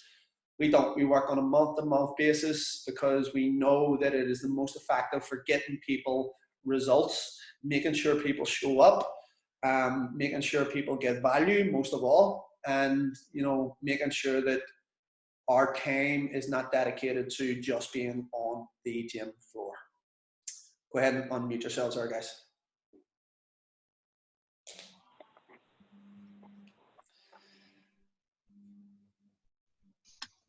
All good, peeps? Yep. Absolutely brilliant. Excrement. Awesome stuff, dude. Did that give you a wee bit of sort of food for thought? Definitely. Definitely, man. Yeah. Absolutely. Okay. Awesome. All class. Did it collide with anyone's world views completely? Is anyone like, fuck, I gotta go and change my business plan now? Yeah, absolutely. Yeah, I'll go and get one. A lot of rethinking to be done now. I'm not even sure if this is a dream or what. I know. But it's good, man. Love it. I'm gonna do a bit of training. I think it's a perspective of how to maybe get a bit more out of it. Like, Yeah, awesome. Listen, you know, I'm always here for you guys. If there's anything that you're not sure about, Thank you. you know, just hit me up. Get that feedback, and you Yeah, know, that's brilliant to know. Thank you. yeah, that's how you're going to win. It's just for that feedback. And you know, listen, you just gotta go and put yourself out there, get exposed to people. It's all good. YOLO. You only live once. Definitely. Exactly. That's it. Lenny, just on that, what's the Monday video thing again? Because I can't remember. Oh, the 30-day challenge. Yeah, it starts on Monday, yeah? Yeah, so you know, basically, this is just me trying to, you know, give you guys some added value, because obviously, you know, we right now we can't do stuff on the gym floor. This isn't going to take away from any of the practical elements. By the way, guys, we're still going to do all that. This is just literally me trying to help you guys out with as much as I possibly can. Thank you. The 30-day video challenge is basically, you know, something that I come up with to try to get trainers out of their comfort zone. All right, and to try to get them to reach more people. Okay, now, you know, obviously I ran this here a few months ago and it was really successful. I don't, like, I charged those guys and I didn't charge them a lot, and the reason why I did do it was because I wanted to hold them accountable. I said to them, like, you know, you can do this completely free off your own bat, but the reason there was a price on this here was because I want, when people pay, they pay attention. Right? So I just want to make sure that you guys do this here, because you can post, you don't have to post the video. Like, you don't have to post it on your social media. You don't even have to show it to the group, right? But what you do have to do is still do it. Okay, still do the video, because I promise, you know, like I said earlier, in terms of high income skills, that is going to, during this time, that is going to serve you a whole lot more. And it, you know, it is going to be awkward for you. You know, some of you guys maybe think, oh fuck, you know, I can't do video. I'm 48. I've never done videos before. Blah blah blah. Happy, stop overthinking it. All of these fucking, you know, we self-limiting beliefs. But literally, the only thing that is, this is free. The only thing that's stopping you from doing this right now is you. Nothing whatsoever, right? And you know what happens if you do, you know, 30 videos and you get one customer from it? You've got one customer. What happens if you do 0 videos? 0 customers. No customers. 0 customers. That's it. You know, and as Cheryl said earlier, where do people go to search for people? Social media. They go straight to Instagram. Now, you know, again, this might not necessarily be all speaking videos like what I do. You could do some exercise demos. You know, based on some of the information that PJ gave you guys the other night, you could give some people value in terms of nutrition. You could go to a 5x5 content grid and, you know, come up with some statistics around training, around mindset, around nutrition. Like, there's loads of things there that you could do that, you know, would deliver value to whoever your audience is now. And you don't need to go out and create a Facebook business page. You don't need to create an Instagram business page. Do it from your own page. Like, if you have friends and followers already, then just start by delivering them value.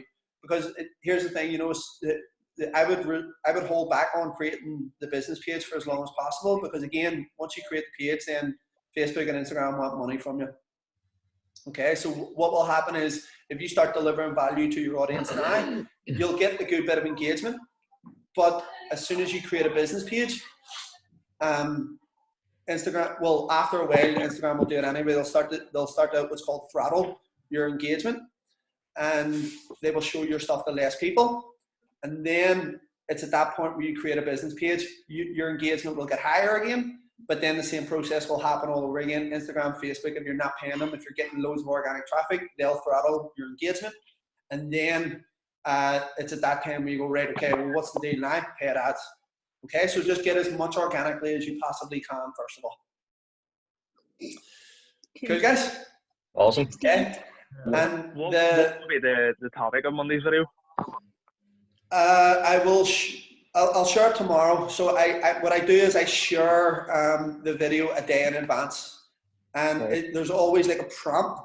So you know, just to give you an example, is one day I may get you to talk about someone who changed your life.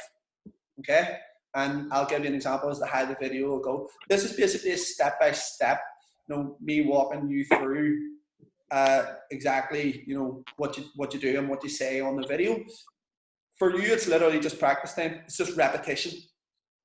All right, so it's just practice time behind the camera, and some of it may not necessarily be anything to do with fitness. Some of it may just be to get you to relax behind on camera and start to, you know, open up into your own personality. That's all it's for, and to get you to stop thinking so much. Basically, to get you out of your own head. You know, whether or not you choose to use the prompt is completely up to you. You could, you know, watch the video and you could like just do something around nutrition. It's completely up to you. But for me, it's just about putting in the reps, getting 30 days of video under your belt, and then in which case, hopefully by the end of 30 days, we're back on the gym floor, and then we can put in more reps, but you will have had that experience over the next lot of months. Whereas, you know, a lot of trainers are completely reluctant and just not open to doing this type of thing, which has so much of an impact, so much of an impact. All right, guys? You just have to think. You just have to think it's not about me. And you know, if you are gonna grow a set and go, fuck it, I'm gonna post it on my social media. Who cares? It's no big deal. You know what I mean? Like, people won't care that much, right? You're not that important, then it's not about you. Big or small, fuck them all. That's right, Kieran. That's right. Is your company to the Jaeger Bomb, Kieran? I've been doing videos every day. I'm posting them into we've like an Anytime Fitness channel. They're so good. Yeah. Yeah. Oh, have you seen them? And I've been putting them Yeah. every day, even if it's just so many members are like, just inspired me to just like move today. And I'm like, just get out and move your body. Just get out and move. So many people are like, oh, just can't be asked and just standing in my pajamas. Okay, I want to have an out. And I've had like moments like that too, where I'm like, this is shit. But just gotta go. It's so brave though. It is so brave to do that. Like, see, I don't care. I literally don't care what people think. it's really good. Yeah, literally, I couldn't care. Yes. I like them. I like them too. Good. Yeah. Very good. Very, very good. All right, guys. Cool. Thank you so much. Thanks, mate. Any questions, just hit me up. Cheers. Will do. you Thank soon, you so peeps. much. Unmute Take yourself, care. Al. Take care, guys. Take care. Bye. See you later. See you later, guys. All the best, guys.